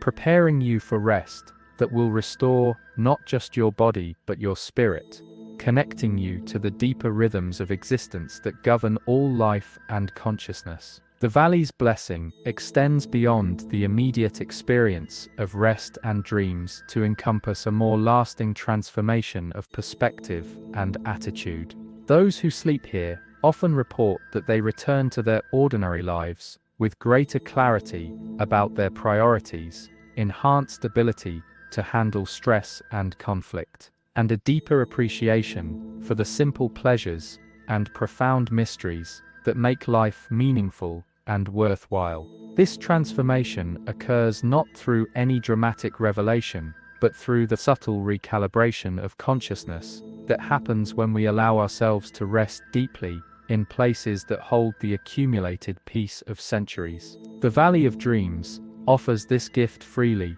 to all who are prepared to receive it, asking only that visitors approach with respect, gratitude, and genuine openness to whatever healing and renewal the valley chooses to provide. As we continue our peaceful journey through the Valley of Dreams, imagine encountering the spirit of Dr. Liu Mengguo, a historian who devoted her entire life to studying the Great Wall with a kind of passionate dedication that transforms academic research into spiritual quest.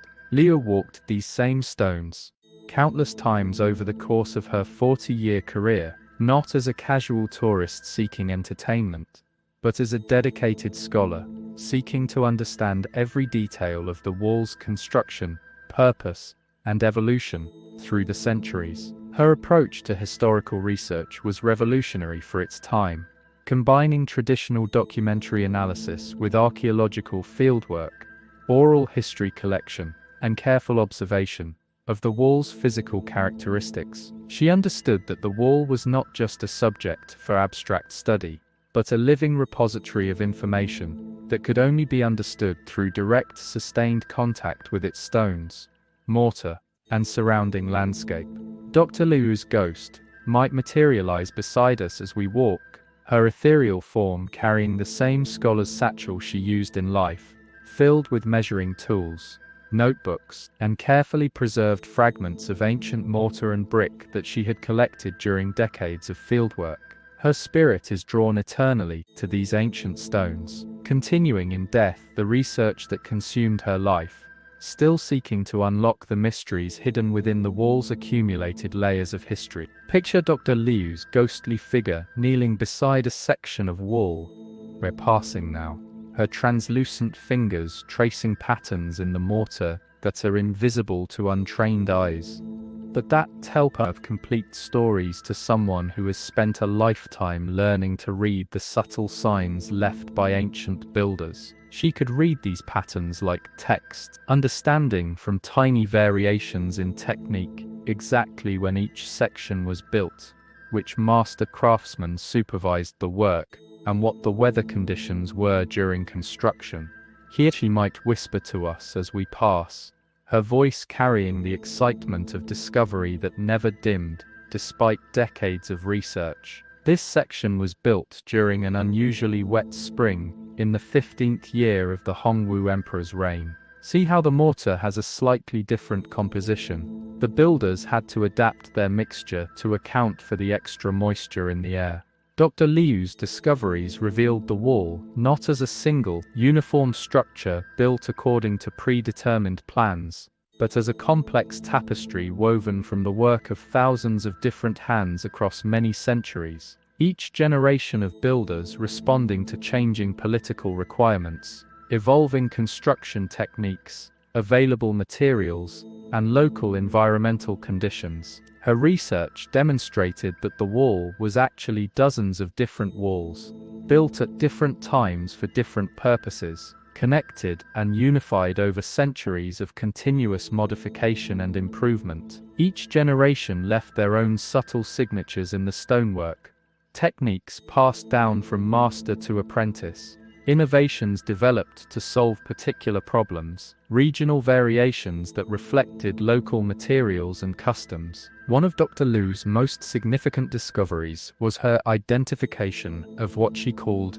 memory stones, blocks that had been reused from earlier walls or structures, carrying within their physical substance the accumulated history of multiple building projects spanning centuries. These stones bore tool marks from different eras, traces of mortar compositions that revealed changing construction techniques, and sometimes even carved inscriptions from their previous uses. As we walk past her ghostly figure, still bent over her eternal research in the pale moonlight, let Dr. Liu's dedication to understanding inspire your own journey toward deeper knowledge of yourself and the profound peace that this ancient place offers. Just as she learned to read the subtle signs in ancient mortar and weathered stone, you can learn to read the subtle signs in your own consciousness that point toward perfect rest. Dr. Liu believed that the wall held memories within its stones,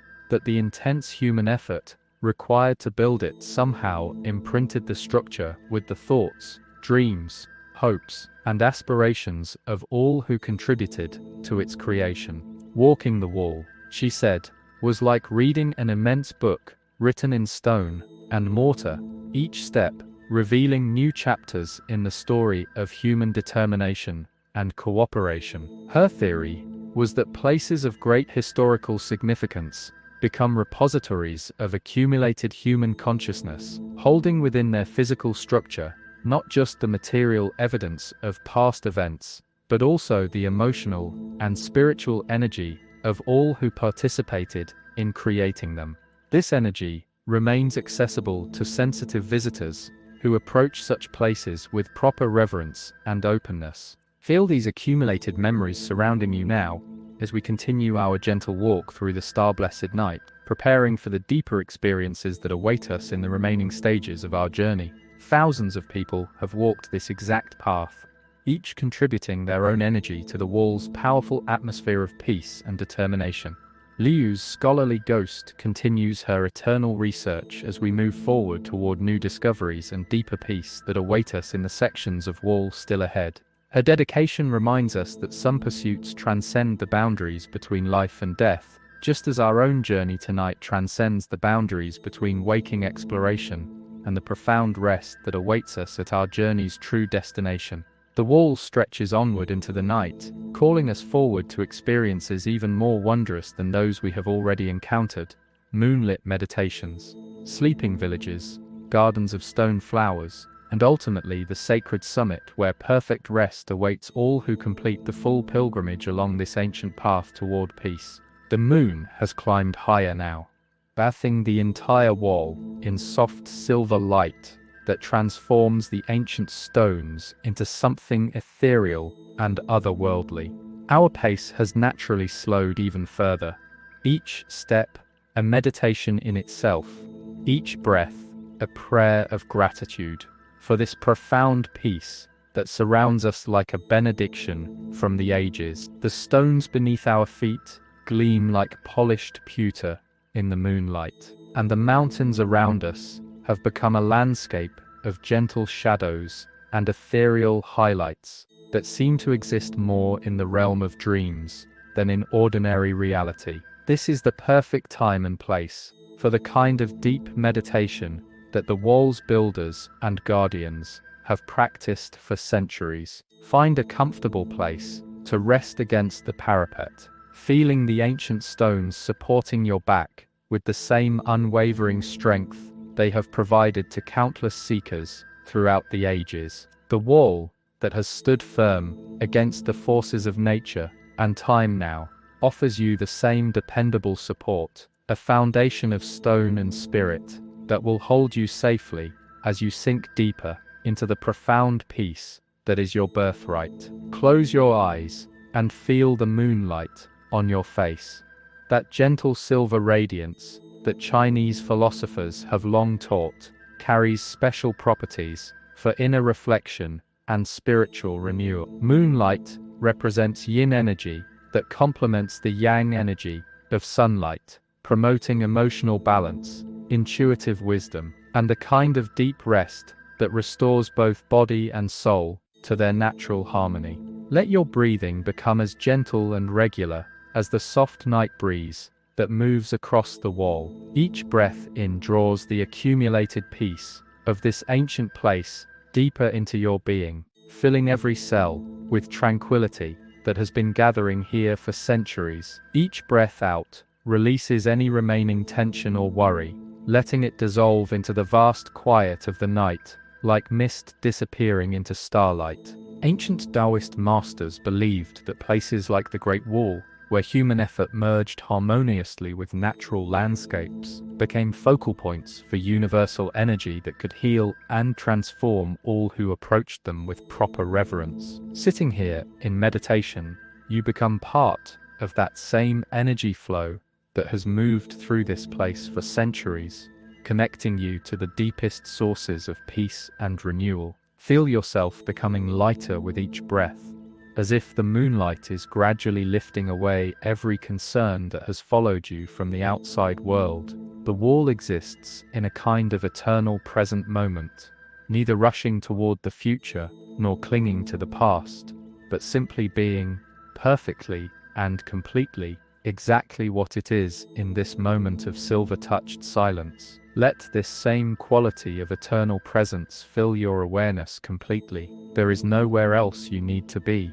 nothing else you need to do, no problem you need to solve in this perfect moment of being. Like the wall itself, you can simply rest in perfect existence, supported by forces far greater and more enduring than any temporary concern or passing anxiety. The moonlight continues to bathe you in its healing energy, and ancient Chinese medicine taught that this silver light helps balance the body's internal rhythms, preparing it for the deepest and most restorative kinds of sleep.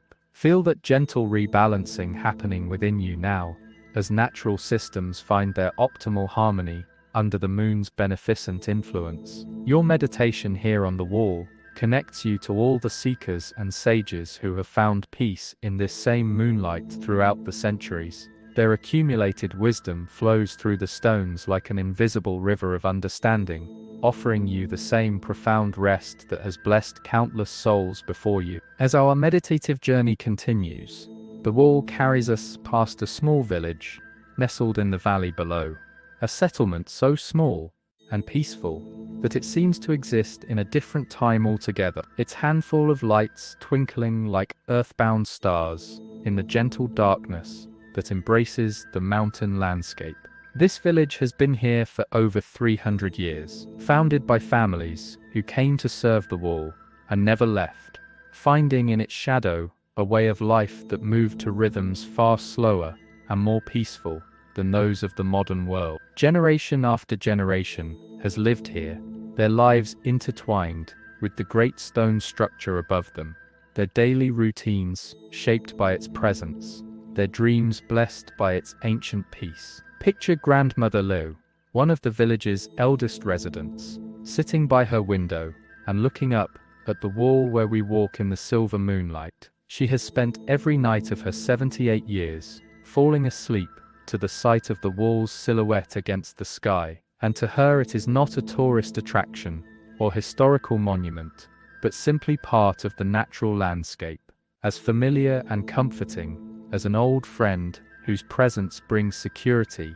and peace. Grandmother Liu might be the village's storyteller, the keeper of local legends and family histories that stretch back through the centuries of the village's existence. Children gather around her on summer evenings to hear tales of the wall's guardians, of mysterious travelers who appeared during storms and disappeared with the dawn, of hidden treasures and ancient blessings that protect the village from harm.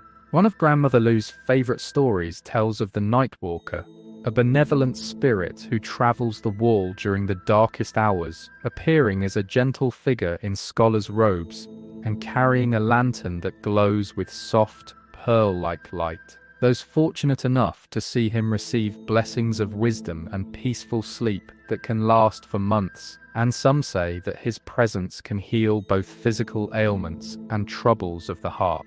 As we continue our own night walk along the wall, perhaps we are following in the Nightwalker's footsteps, or perhaps we have become the Nightwalker ourselves, carrying peace to all who see our passage through this realm, where legend and reality merge as naturally as moonlight and shadow. The village lights below begin to wink out one by one as its residents settle into sleep, following rhythms that have governed rural life for countless generations. Grandmother Lu pulls her thin curtains closed and climbs into the same wooden bed where her grandmother once slept, and her great-grandmother before her, creating a continuity of peaceful rest that spans the centuries. The continuity of generations sleeping peacefully under the wall's protection creates a profound sense of security and belonging that modern life rarely provides. These families have found something precious, a way of life that harmonizes human needs with natural rhythms, creating communities where peace is not just an aspiration, but a daily reality. Feel yourself becoming part of this same eternal cycle of peaceful rest that has blessed this place for centuries. Like Grandmother Lu and countless others before her, you are preparing to surrender to sleep under the wall's ancient protection, joining a tradition of restful nights that stretches back through the ages. Let the village's collective peace rise up from the valley to surround you like a gentle embrace. Their generations of quiet contentment have sanctified this entire area, creating an atmosphere where worry cannot survive, and rest comes as naturally as breathing. The very air seems to carry the essence of their peaceful dreams, offering the same tranquil sleep to any who approach with receptive hearts. The village represents something increasingly rare in our modern world, a community that has found genuine contentment through simplicity, continuity, and harmonious relationship with the natural and historical environment.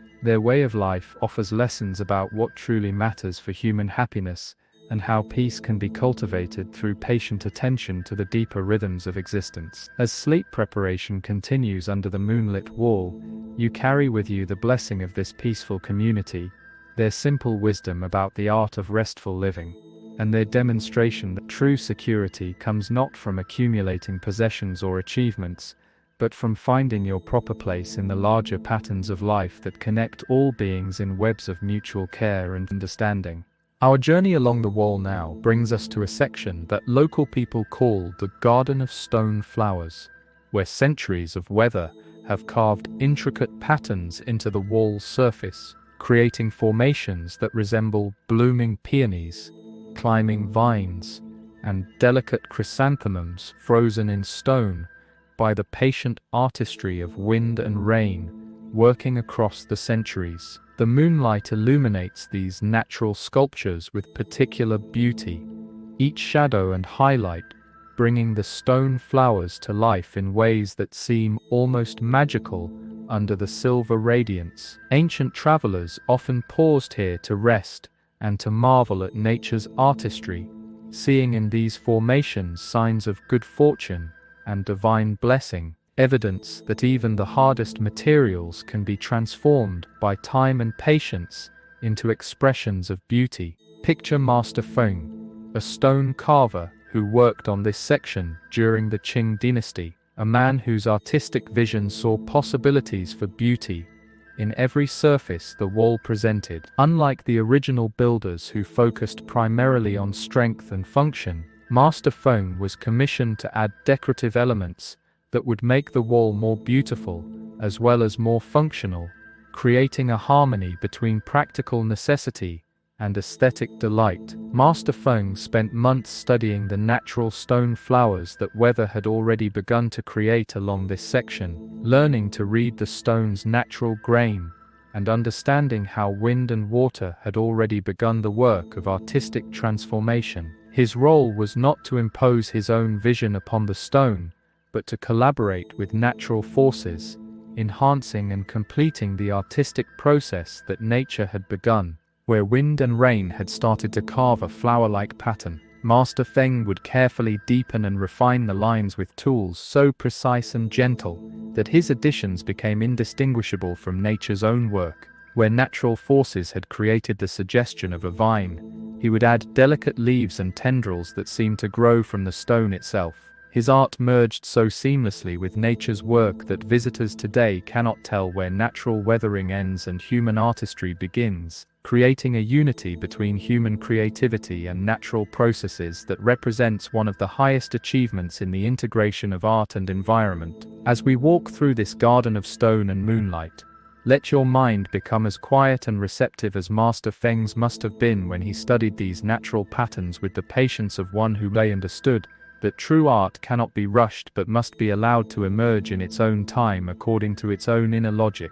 He spent hours in silent observation, learning to see the hidden flowers that lived within the raw stone, waiting for patient hands to reveal them to the light. This same kind of patient, gentle attention can reveal the hidden peace that lives within your own consciousness, the perfect tranquility that is always present beneath the surface activity of daily thoughts and concerns. Just as Master Feng could see flowers where others saw only rough stone, you can find perfect serenity in what might otherwise seem like an ordinary moment of rest. The capacity for peace exists within every moment, waiting to be discovered by those who approach their own experience with the same patient attention that Master Feng brought to his artistic practice.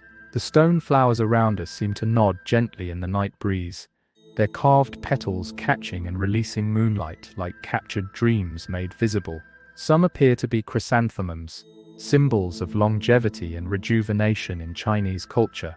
Others resemble peonies, representing honor and peaceful prosperity. Still others look like lotus blossoms, ancient symbols of enlightenment arising from the depths of earthly experience. Let these stone flowers guide your own consciousness toward its most beautiful expressions, feeling your thoughts becoming as graceful and harmonious as Master Feng's carvings, each mental movement flowing naturally into the next, all anxiety and tension dissolving into the same timeless peace that inspired his artistic vision. The garden of stone flowers holds you in its gentle embrace as we continue our meditative walk through the moonlit night. Each carved blossom represents centuries of patient creation, first by wind and weather, then by human hands guided by reverence for natural beauty, and finally by the countless visitors who have found inspiration in their delicate forms. This same patient process is creating perfect peace within your consciousness, each moment of our journey together, adding another layer of deep tranquility to your inner landscape, each breath building toward the profound rest that awaits you in the garden of sleep where dreams bloom like flowers in the fertile soil of a mind at peace. Our path along the wall now takes us past what appears to be a natural cave carved into the mountainside, its entrance partially hidden by wild vines and mountain shrubs that have grown up around its opening over the decades since its last inhabitant departed for the realm of pure spirit. This hidden sanctuary once served as home to a hermit monk named Brother Hui, who spent 30 years in solitary meditation while maintaining a small garden and offering guidance to the occasional travelers who discovered his retreat. The cave is simple but perfectly suited to its purpose, just large enough for one person to live comfortably, with natural shelves for books and scrolls, a small area for cooking, and an opening that frames a perfect view of the wall and the valley beyond. Brother Hui chose this location not for its luxury, but for its profound peace, understanding that true contentment comes not from accumulating possessions or experiences, but from learning to find infinite richness in apparent simplicity. His cave contained perhaps 24 possessions total, enough for basic survival and spiritual practice, nothing more. Picture Brother Hui as we might have encountered him during his lifetime. A man in his 60s, his hair and beard white from years of mountain living, his face lined by weather and time, but radiant with the kind of deep contentment that comes only from a life lived in harmony with natural rhythms and spiritual principles. Brother Hui's daily routine was as regular as sunrise and sunset, each activity performed with the mindful attention that transforms ordinary tasks into spiritual practice. He would rise before dawn for morning meditation, then tend his small vegetable garden carved into terraces on the mountainside below the cave, spending his afternoons in study and copying sacred texts, and his evenings welcoming the occasional traveler who sought his wisdom. The hermit's wisdom was simple but profound, distilled from decades of solitary reflection and careful observation of the natural world. He taught that peace could not be found by adding more things to one's life, but only by stripping away everything unnecessary until only the essential remained, and then discovering that the essential was far more magnificent than all the unnecessary things combined. When troubled travelers sought his advice, Brother Hui would often simply invite them to sit with him in silence, watching the play of light and shadow on the wall throughout the day.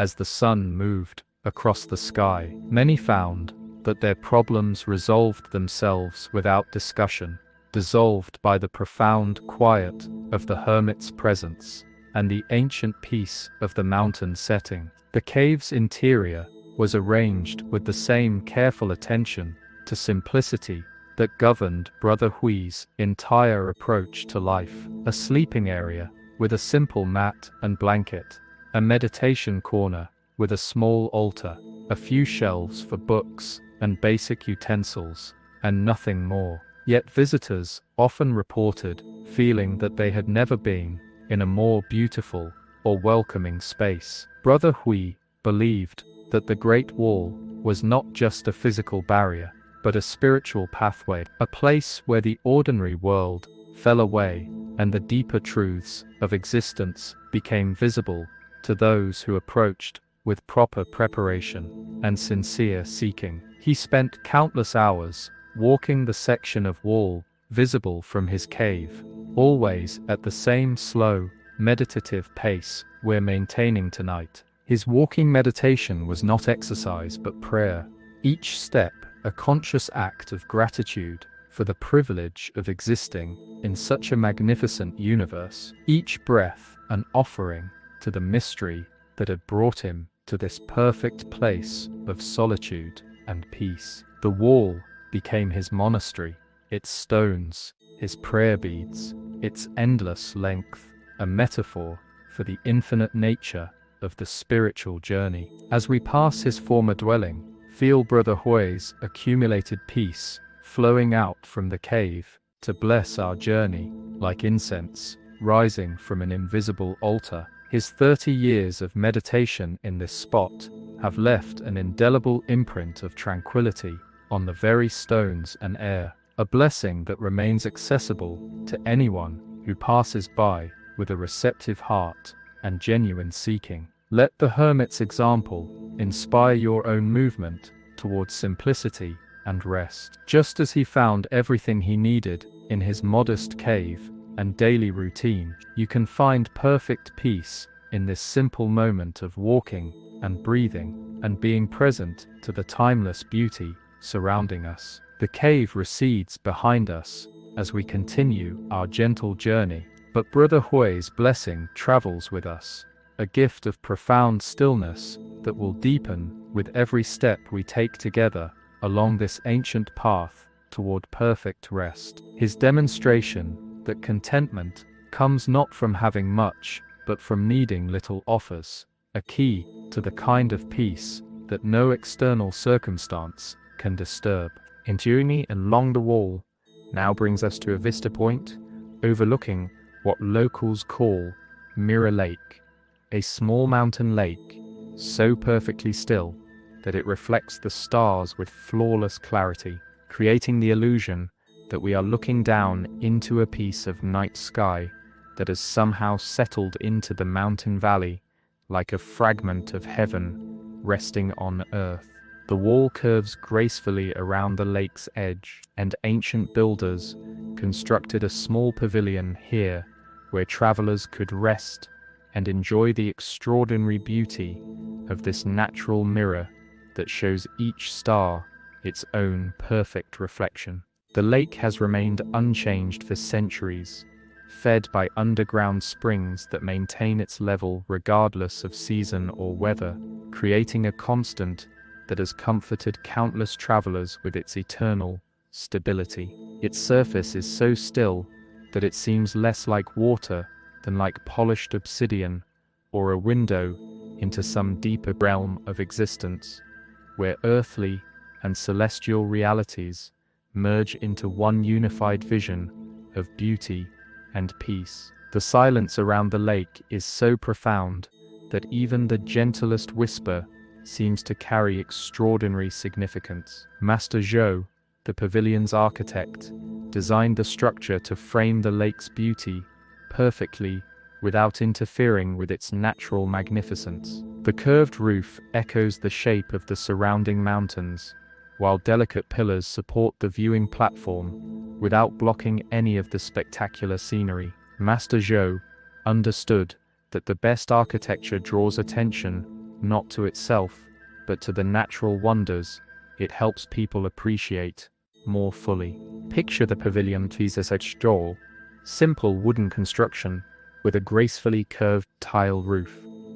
Cushioned benches facing the lake for comfortable viewing and oil lamps that could be lit for evening contemplation. The structure was maintained by monks from a nearby temple who considered caring for this beautiful space to be a form of spiritual practice as important as any prayer or meditation. The lake's perfect stillness made it a favorite meditation spot for travelers seeking inner peace and spiritual insight. Buddhist monks taught that the undisturbed water surface represented the ideal state of consciousness, perfectly clear, reflecting reality without distortion, untroubled by the winds of desire and anxiety that normally disturb the mind's natural serenity. Ancient poets often compared the lake to various states of enlightenment and spiritual achievement. One Tang Dynasty writer described it as heaven's own mirror, showing each star its true face without adding anything of its own. Another called it the eye of the mountain, forever gazing upward toward truth, with perfect clarity and unwavering attention. As we pause at this viewpoint, imagine seeing your own reflection, joined with the stars and the lake's perfect surface, the boundary between earth and sky dissolving in the still water, just as the boundary between waking and sleeping is dissolving in your consciousness, as our journey continues toward its peaceful conclusion. Let the lake's profound stillness enter your awareness like a gentle tide of tranquility. Feel your thoughts becoming as calm and clear as its undisturbed surface. Any remaining mental activity settling naturally like sediment, sinking to the bottom of a quiet pool, leaving only perfect transparency behind. The stars reflected in the lake seem closer than the stars above, as if the water has opened a portal to some deeper realm of peace and beauty that exists beyond the ordinary boundaries of space and time. This same portal is opening within your consciousness now, revealing depths of tranquility that you might never have imagined possible. Mirror Lake holds us in its peaceful embrace as we prepare to continue our journey toward the final stages of rest and renewal. Its blessing of perfect stillness travels with us, ensuring that every step from here forward carries us deeper into the same profound calm that has made this place sacred to seekers and contemplatives for over 1,000 years. The lake's influence extends beyond the immediate experience of viewing its beauty to encompass a more lasting transformation of perspective. Those who meditate beside its still waters often report returning to their daily lives with enhanced ability to maintain inner calm, regardless of external circumstances, as if they have absorbed some of the lake's own unshakable serenity. Though night still holds dominion over the landscape, the first subtle signs of approaching dawn begin to whisper through the mountain air like a gentle promise of renewal and new beginnings. We've been walking for hours now, our pace naturally slowing, as the wall's ancient magic works its peaceful spell upon our consciousness, drawing us ever deeper into the meditative state that prepares the soul for truly restorative. The approaching dawn feels different here than in the busy world below, gentler and more gradual, as if the mountain itself is reluctant to disturb the perfect peace that has settled over the wall during our night journey. This is the time when the wall's ancient rhythms become most apparent, when the structure seems to breathe with the slow pulse of centuries rather than the hurried heartbeat of ordinary time. This was the hour when the wall's night guards would begin preparing for the changing of the watch, a process that was both practical necessity and meaningful ritual. The transition from night to day duty involved more than simply replacing one person with another.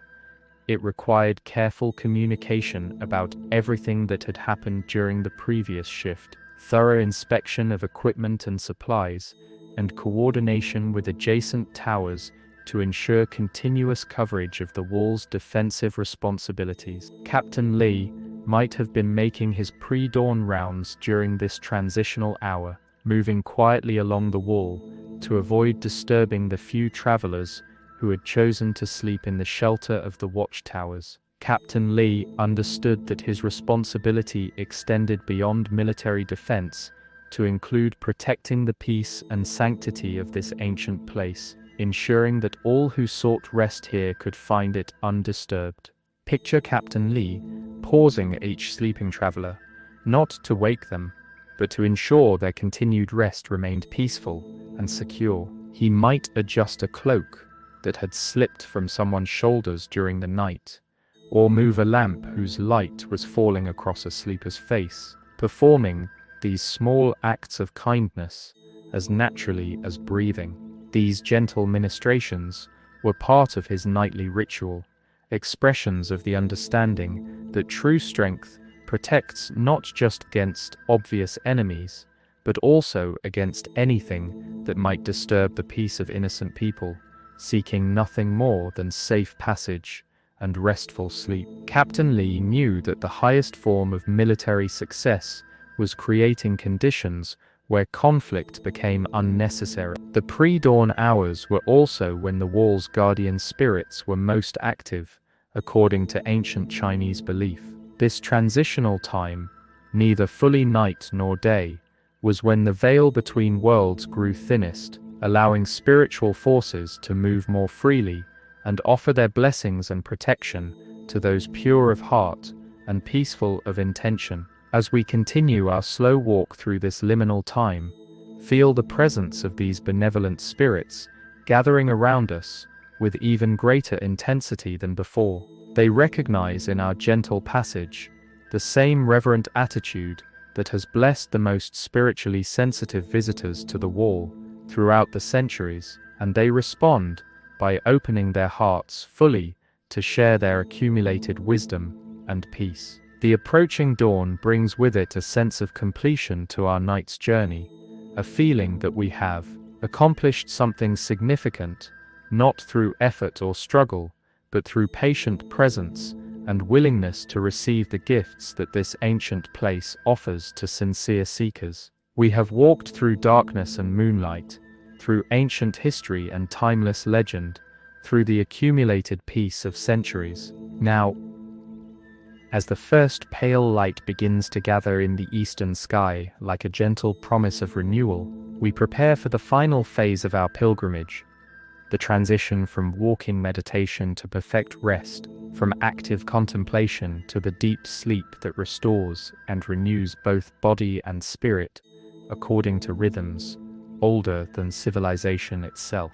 Let this sense of approaching completion fill you with deep satisfaction and readiness for the profound rest that awaits. like the night guards preparing to hand over their duties to the day watch. You are preparing to hand over the concerns and activities of your waking consciousness to the deeper wisdom that governs sleep and dreams. As our peaceful journey nears its end, the wall leads us to the ruins of what was once a small temple dedicated to the goddess of sleep and dreams, a sacred space where travelers could pray for peaceful rest and meaningful visions that would guide and bless their continuing journeys through life.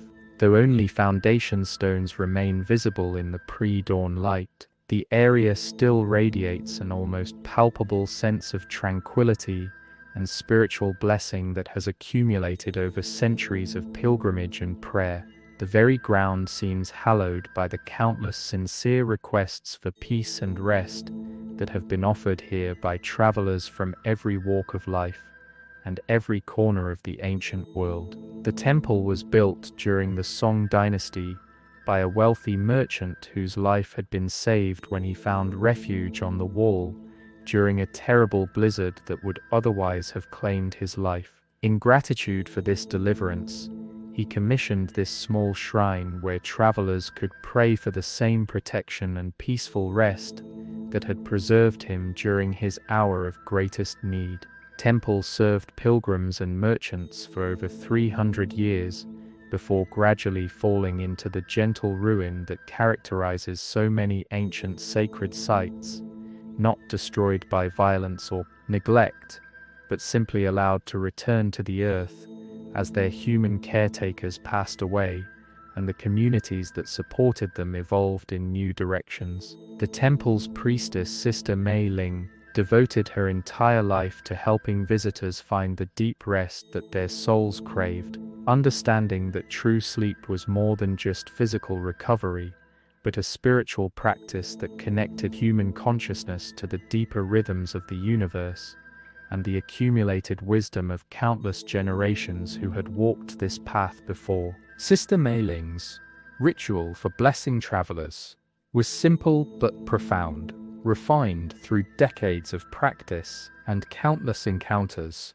with people seeking peace. She would have visitors sit quietly among the temple's incense-scented shadows while she chanted ancient prayers for peaceful sleep and enlightening dreams, her voice creating vibrations that seemed to resonate in the very stones of the wall itself. Then, she would anoint their foreheads with blessed oil made from mountain herbs gathered during the full moon and prepared according to formulas passed down through generations of temple keepers. Finally, she would offer them tea brewed from plants that grew wild on the mountainsides, herbs chosen for their ability to calm the mind and prepare the body for truly restorative sleep.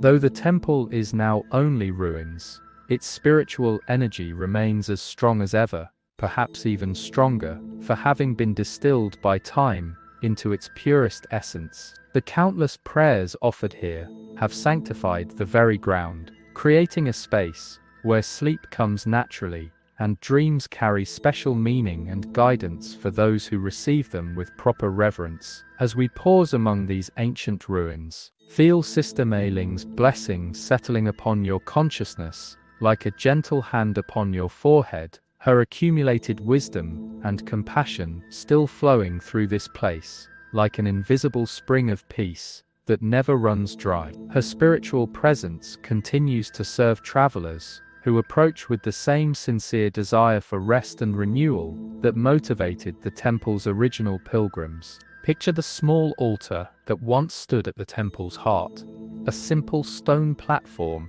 holding an image of the sleep goddess, carved from white jade and polished until it seemed to glow with inner light. The goddess was depicted not as a commanding deity, demanding worship, but as a gentle mother figure, her expression infinitely compassionate, her hands positioned in the mudra of blessing and protection that promised safe passage through the realm of dreams. Let the sleep goddess's presence surround you now as we prepare for the final phase of our journey together. Feel her maternal care enfolding you like the softest silk, her ancient wisdom guiding you toward the kind of deep, restorative rest that heals both body and soul, according to principles that transcend ordinary medical understanding.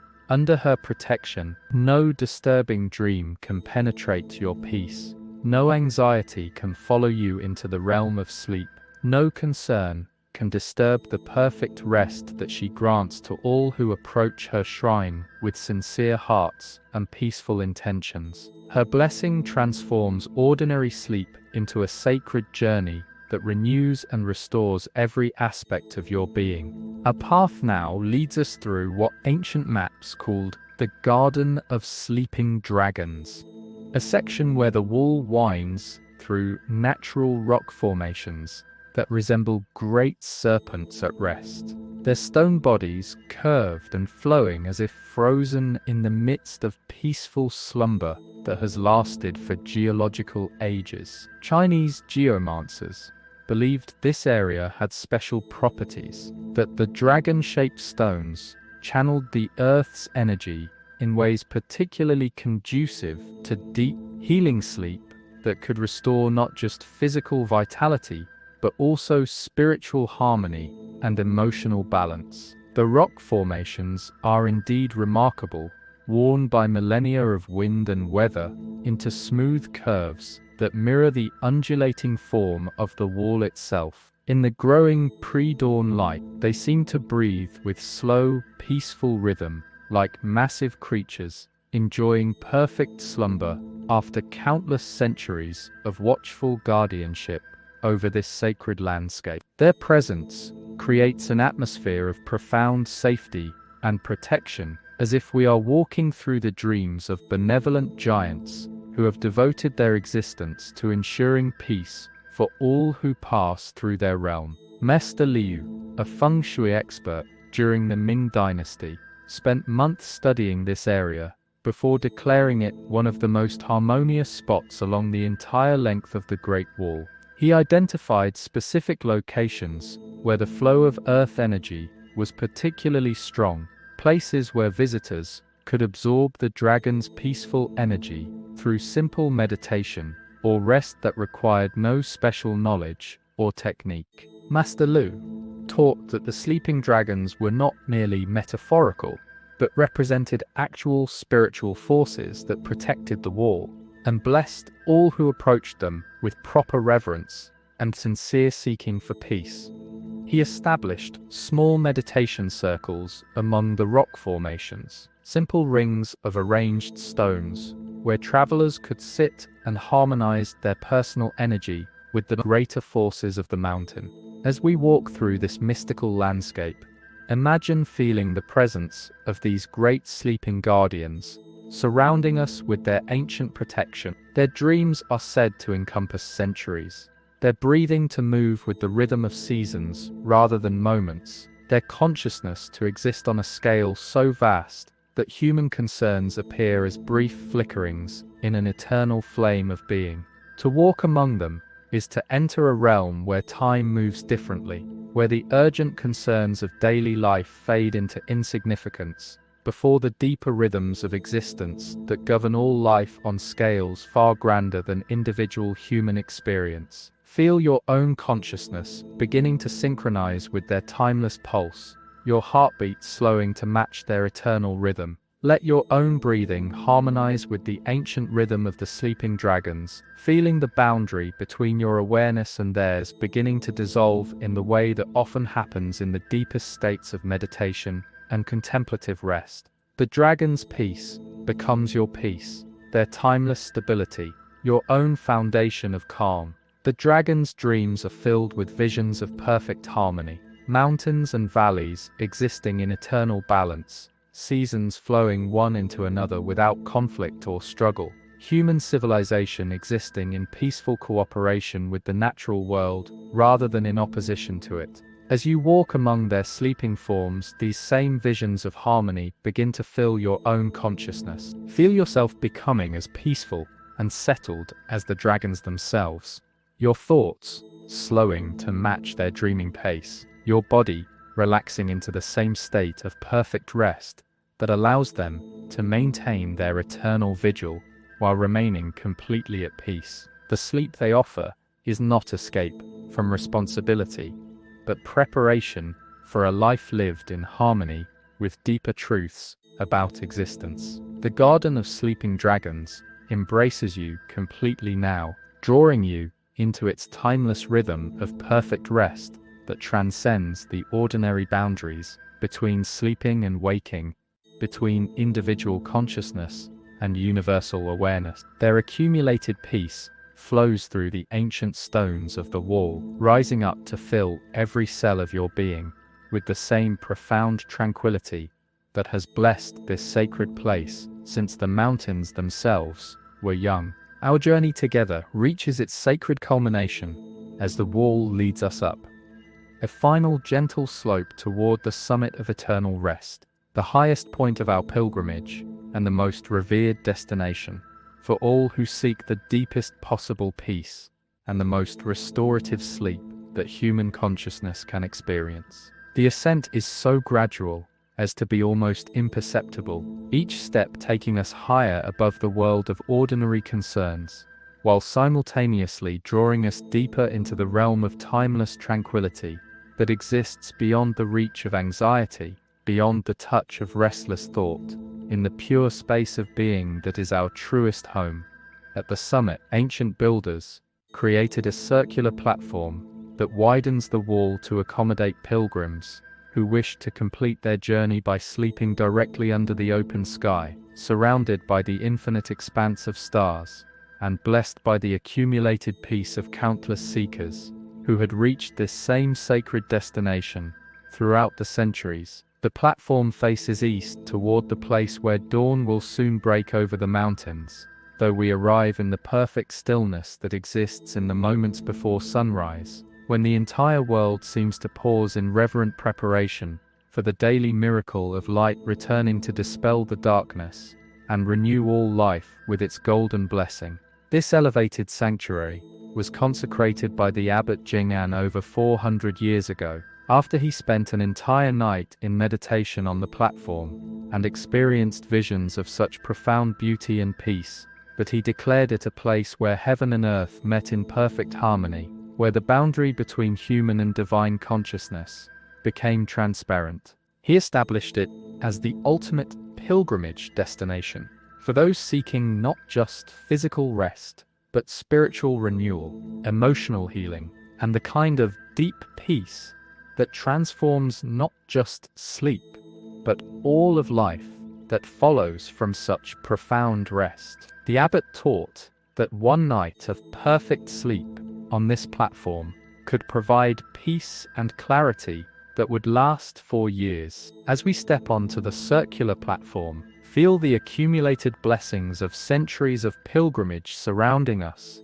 like a gentle wind that carries the essence of countless prayers, countless moments of surrender, countless experiences of profound peace that have taken place on these very stones. The stone surface has been worn smooth by countless bodies lying in peaceful sleep, warmed by countless seekers finding rest, blessed by countless souls who discovered in this elevated place the perfect peace they had traveled so far to find. The platform itself has become a mandala of tranquility, a sacred space that transforms all who rest upon it. The view from here encompasses our entire night's journey, every watchtower we have passed, every valley we have overlooked, every sacred site that has shared its ancient peace with us. All of it spreads below us now, like a vast mandala of spiritual geography,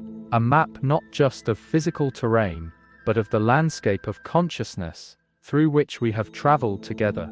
This is the place of ultimate completion, where our walk along the Great Wall transforms from outer pilgrimage to inner rest, from active seeking to passive receiving, from the journey of effort to the rest of grace. The physical path ends here, but the spiritual journey continues as you prepare to enter the deepest possible sleep. Lie down now on the warm stones of the platform, feeling the accumulated peace of all who have rested here before you flowing up through the ancient stone to support your body with the same unwavering strength that has held countless pilgrims throughout the ages. The wall's energy flows through these stones like an invisible river of tranquility, carrying you toward the deepest rest your consciousness has ever known. Let the summit's perfect stillness enter every cell of your being, every thought, every breath.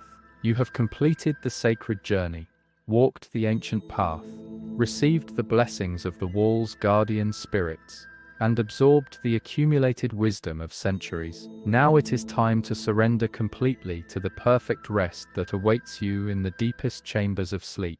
The circular platform holds you in its ancient embrace, a stone mandala that has been consecrated by centuries of peaceful sleep and meaningful dreams. Feel yourself becoming part of this sacred tradition, your rest adding to the accumulated blessing of this place, while partaking of the profound peace that has made it holy to seekers throughout the ages. As you rest on the ancient stones of the summit of eternal rest, feel the presence of the Dreamkeeper approaching, the most benevolent of all the wall's guardian spirits, who appears only to those who have made the complete journey with pure hearts and sincere seeking for the deepest possible peace and renewal. The Dreamkeeper manifests as a figure of indeterminate age and form, dressed in robes that seem woven from moonlight and starshine, their face radiating the accumulated compassion of all who have ever found peace on the Great Wall. Their presence brings with it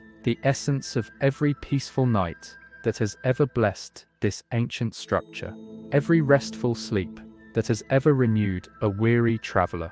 The Dreamkeeper's blessing is given without words, transmitted directly from spirit to spirit, through the gentle laying on of hands that carry the peace of centuries. Feel those ethereal fingers touching your forehead, bringing with them the accumulated tranquility of every peaceful night that has ever graced the wall, preparing you for rest deeper than you have ever known. With the blessing comes the promise that your dreams will be meaningful, restorative, and filled with the wisdom of ages. The Dreamkeeper ensures that your sleeping mind will be visited only by visions that heal, memories that comfort, and insights that prepare you for awakening, refreshed, renewed, and blessed with deeper understanding of your place in the great web of existence. No nightmares can penetrate the protective shield of this sacred blessing. No anxiety can follow you into the realm of sleep. No disturbance can touch the perfect rest that the Dreamkeeper grants to all who have completed the pilgrimage with sincere hearts and peaceful intentions. The Dreamkeeper's presence begins to fade as the blessing takes full effect, but their protection remains permanently woven into the fabric of your consciousness. You are now under the special care of all the wall's guardian spirits, held in the embrace of ancient peace that will follow you always, ensuring that whenever you need to return to this state of perfect tranquility, you need only remember this moment. Their final gift is the assurance that this peace will remain with you always, a permanent refuge within your own consciousness that no external circumstance can disturb. Whenever life becomes challenging or stressful, you can return in memory to this moment of perfect blessing and find the same profound peace waiting for you.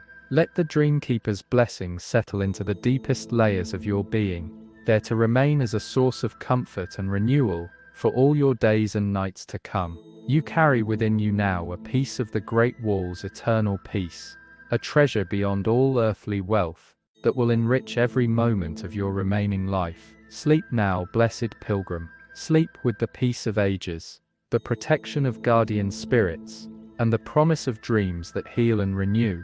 The Great Wall holds its eternal vigil over your rest, and your sleep is now part of its eternal blessing, contributing to the peace that will welcome future pilgrims who follow this same sacred path. Sleep in the perfect peace that transcends all understanding, the rest that restores not just your body but your soul, the deep renewal that connects you to the source of all peace and prepares you for life, lived in harmony with the deepest truths of existence. Your journey is complete, your rest is perfect, your peace is eternal. In the deep stillness of perfect sleep that now embraces you completely, You continue to walk the Great Wall in dreams that are more vivid and meaningful than waking reality. The journey never truly ends for those who have made the complete pilgrimage with sincere hearts and peaceful intentions. In the realm of dream, you return again and again to favorite sections, the moonlit watchtowers where ancient guards still keep their eternal vigil, the Valley of Dreams where Grandfather May continues to tend his sacred shrine, the Garden of Stone Flowers where Master Feng's carvings bloom eternally in moonlight, the Mirror Lake that reflects not just stars but the deepest truths of existence. Each return brings deeper peace, greater understanding, more complete rest that restores not just your physical body, but also the deepest levels of your consciousness, healing wounds you didn't even know existed, and awakening capacities for joy and wisdom that had been dormant for years. The wall in dreams is even more magnificent than the wall in waking life, stretching infinitely through landscapes of pure tranquility that exist beyond the limitations of ordinary geography, blessed by the presence of all who have ever found peace in its ancient embrace. In this dream realm, time flows differently, allowing you to experience entire lifetimes of peaceful walking in what would be moments of ordinary sleep. You meet and converse with all the guardian spirits we encountered during our night journey. General Chen shares strategies for winning life's battles through patience and wisdom rather than force. Master Lu teaches techniques for building inner stability that can withstand any storm. Scholar Wu Ming reveals poetic insights that transform everyday experiences into sources of wonder and meaning. The Dream Wall extends beyond the physical boundaries of the earthly structure, connecting China to every other sacred place on Earth. Through invisible pathways that exist in the realm of pure consciousness, you find yourself walking from the Great Wall to temples and sacred sites around the world, understanding that all these places are aspects of a single, unified sacred geography that reflects humanity's eternal quest for meaning, beauty, and transcendence. The guardian spirits walk with you always in this dream realm, ensuring that your sleep remains forever peaceful and your rest eternally restorative. They recognize in you the same sincere seeking that brought you to the wall in the first place, and they respond to this recognition by sharing with you the deepest levels of peace and understanding that they have accumulated through centuries of watching over pilgrims and travelers. You have joined the timeless community of wall pilgrims, those who carry its blessing within their hearts, wherever their waking journeys may lead them. This community extends across centuries and cultures, including emperors and peasants, scholars and soldiers, merchants and mystics, each one united by their shared experience of the wall's profound peace and their commitment to carrying that peace into the world through their daily lives and relationships. Your membership in this community is permanent and inalienable, marked not by any external sign, but by the deep transformation that occurs when consciousness encounters places where human aspiration has crystallized into enduring form. The wall's influence on your inner life will continue long after this night's journey has ended, providing a source of strength and tranquility that you can access whenever life's challenges threaten to overwhelm your natural equilibrium. In dreams, you return to walk with Wang Shu through the night markets that bloom like flowers along the wall's length, sharing tea and stories with travelers from every corner of the world, while learning the ancient arts of patience, generosity, and wise discernment that make life both meaningful and enjoyable. You study with Dr. Liu as she continues her eternal research, discovering new layers of meaning in the wall's construction that reveal profound truths about the relationship between human consciousness and physical reality. You meditate with Brother Hui in his mountain cave, learning the secret of finding infinite richness in apparent simplicity, discovering that the peace you seek has always been present within your own consciousness, merely waiting for the right conditions to reveal itself. The hermit's teachings come not through words, but through direct transmission, consciousness to consciousness, in the wordless language that communicates the deepest truths more effectively than any verbal instruction. Sleep, peaceful wanderer. Sleep in the embrace of ancient stones that have absorbed the dreams and aspirations of countless souls throughout the centuries. Sleep with the protection of guardian spirits who have chosen to dedicate their existence to ensuring that sacred places remain sources of healing and renewal for all who approach them with sincere hearts and peaceful intentions. Sleep with the knowledge that you carry within yourself now a piece of the Great Wall's eternal peace, a gift that no circumstance can take away, a treasure that will enrich every moment of your remaining life. The wall holds you always in its loving care, and its eternal rest is now your eternal rest, world without end, time without time, in the perfect peace that transcends all understanding